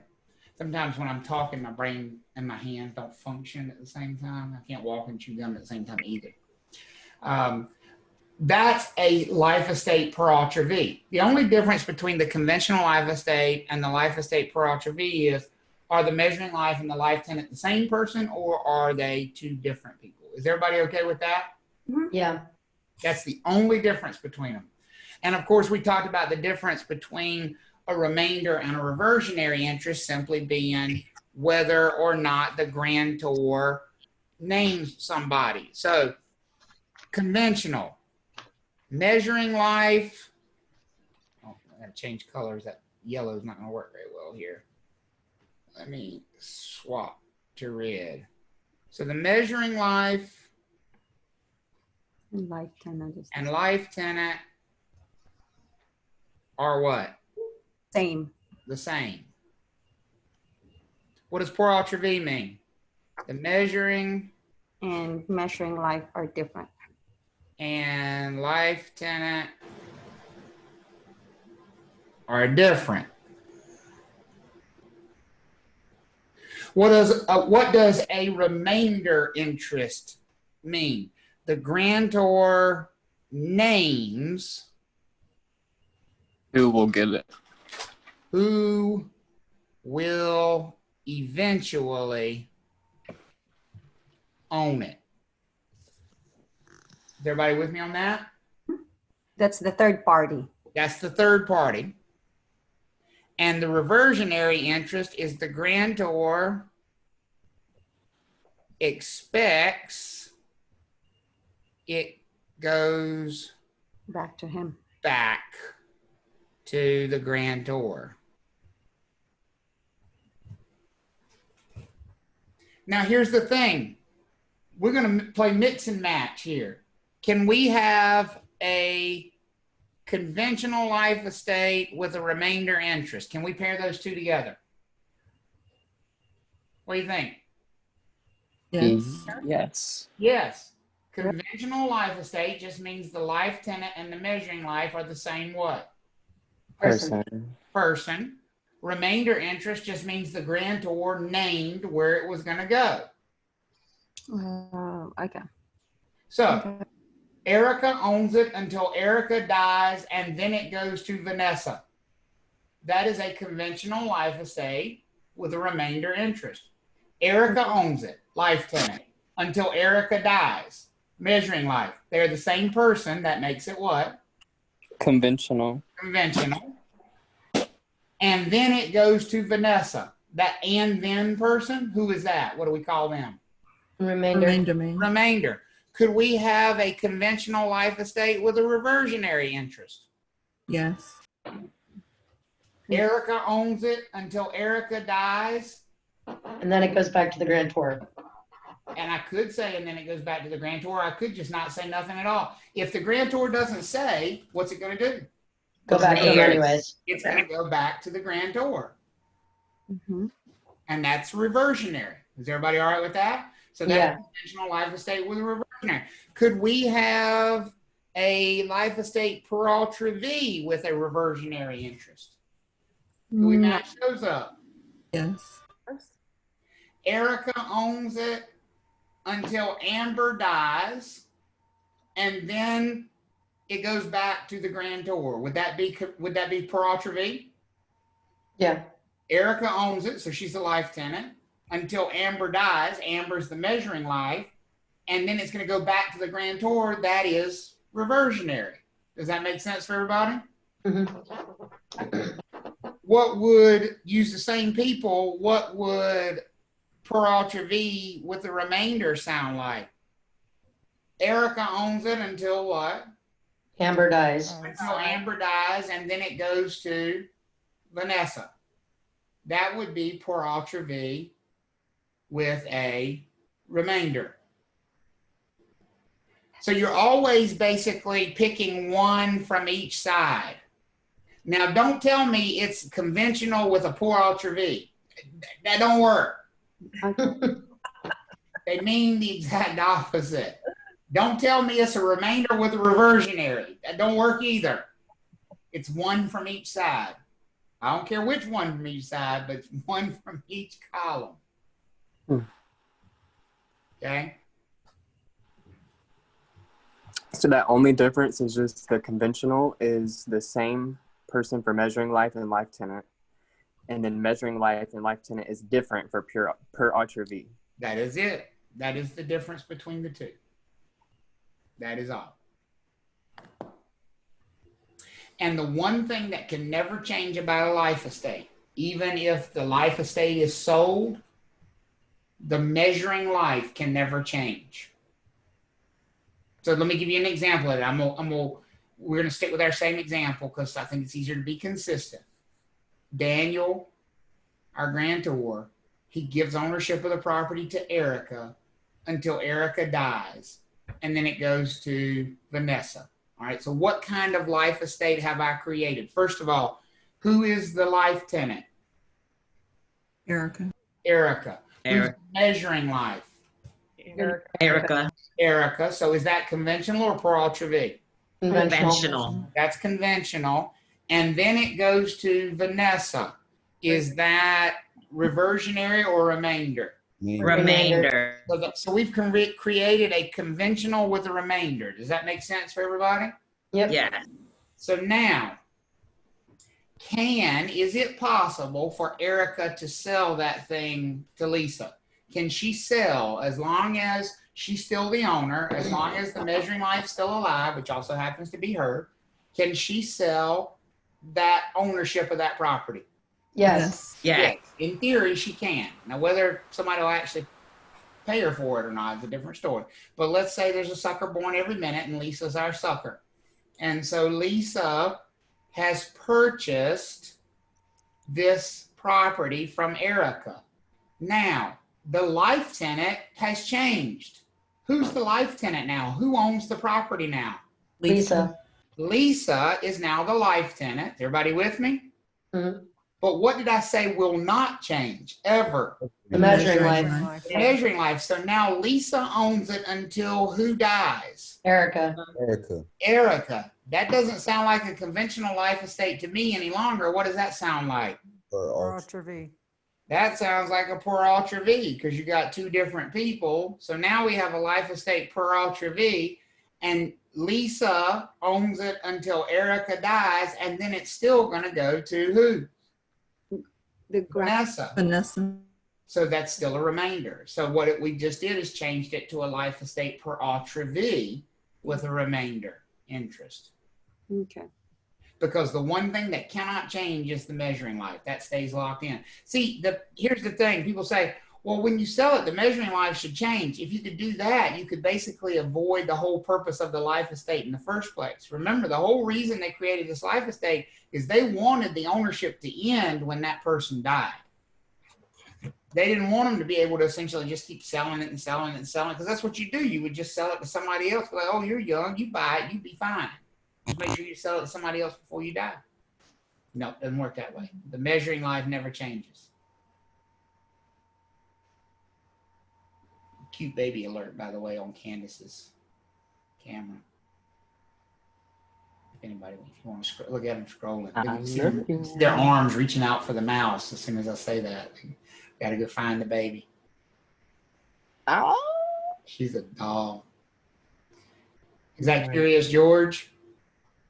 It looks like a Curious George. It's cute.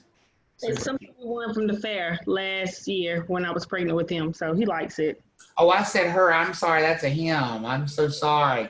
So cute. Those chunky cheeks. I couldn't tell the difference. Yeah. Super good baby. Super cute. All right. How do we feel about these life estates?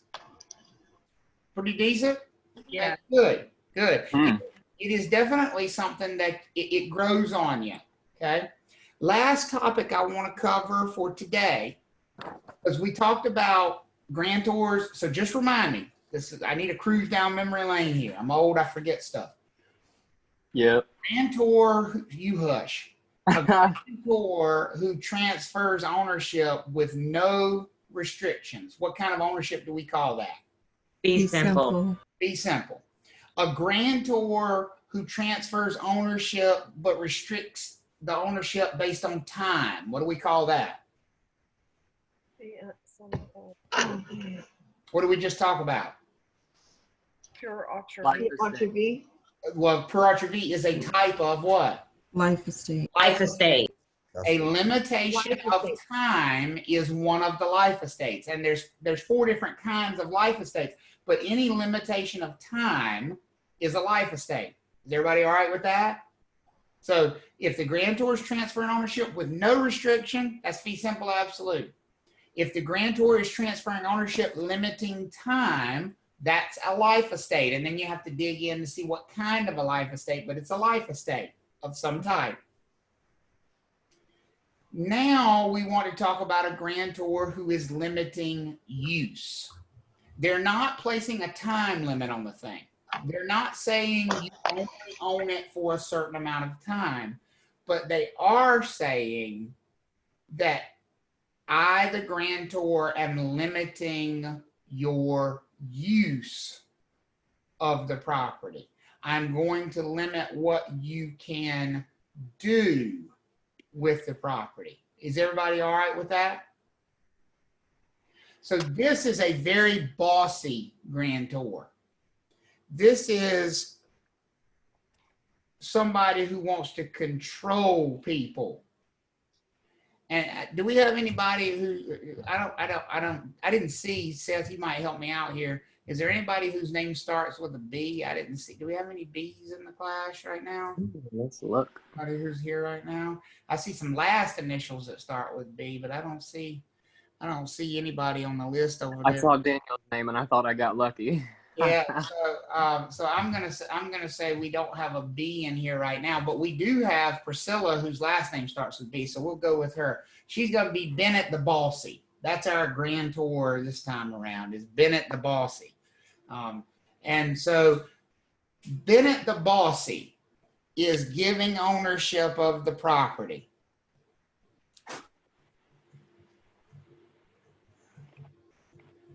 And if you're bossy, you like to tell people what to do. And these are forms of ownership where the grantor tells the grantee what they are allowed to do with the property. Now, some bossy grantors are bossier than others. Some of them like to be so bossy that they don't even allow the grantee to decide at all. They want to give the grantee no choice about what to do with the property. Read that description right there. It says the grantor decides what the one allowable use for the property is. So Bennett the Bossy is granting ownership, in this case, to Carlos. And Bennett the Bossy says that Carlos can use the property as a park. How many things can Carlos do with the property and stay within that rule? Can only have a park. One. That's one. That's all. And guess what? If Carlos ever does anything different with that property, he would lose his ownership immediately. If he sells the property to somebody else and they ever do anything other than use it as a park, guess what? They would lose their ownership and it would go right back to Bennett the Bossy. Does that make sense for everybody? Yep. Yes. So this is a very control freak grantor here. They want to maintain a lot of control over the property. This usually happens when we have gifts of real estate. People who donate real estate to like charitable causes will often place these kinds of restrictions on the property. Like if you, like for example, I had a gentleman several years ago in Chapel Hill who donated some land to UNC to use for their eventual North Campus out on Martin Luther King Road, which was at that point in time still called Airport Road.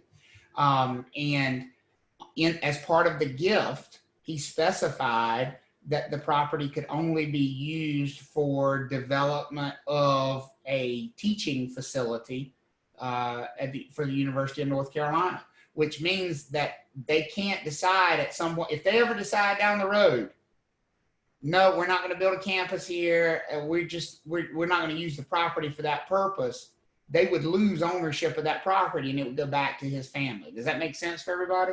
That's so it's a big restriction on the granting of the ownership.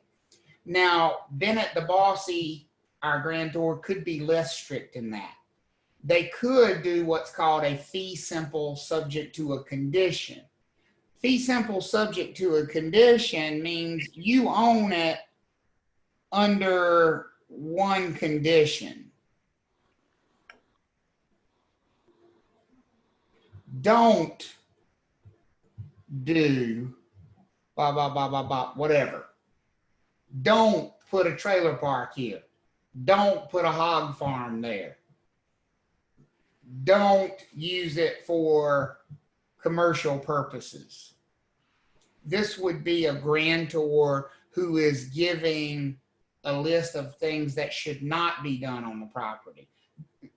I know it sounds worse to say the grantor tells you what not to do, but it's actually better. You'd rather have a grantor tell you what not to do than a grantor who tells you what you can do. Because if you get a fee simple determinable deed, how many uses can you have for the property?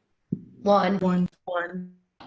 Whereas if you get a fee simple deed subject to a condition, you can use the property for any number of things other than just that one thing.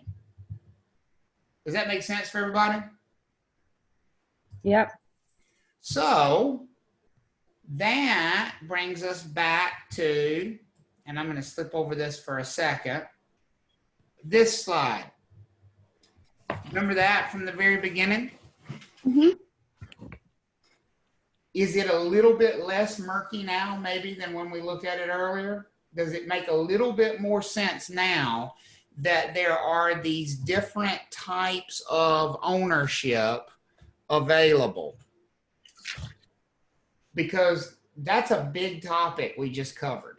That's a really big topic we just covered. Now, one thing I do want to mention here is that on the test sometimes, and I very rarely tell you just to memorize something.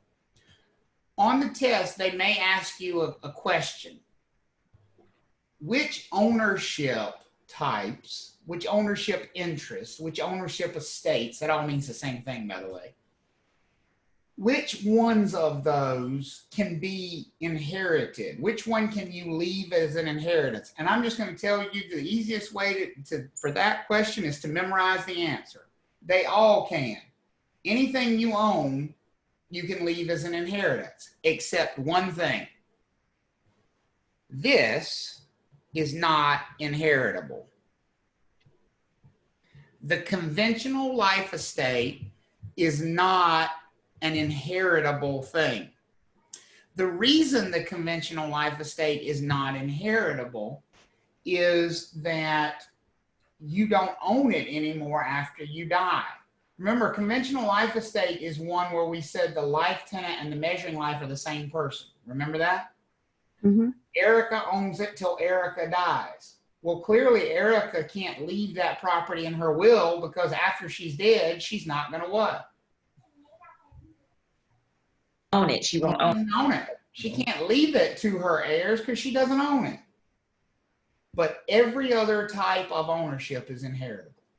Everything is, and so I think with that one, it's one of the few times that the best thing you can do is just plain old-fashioned memorize that the conventional life estate is not inheritable.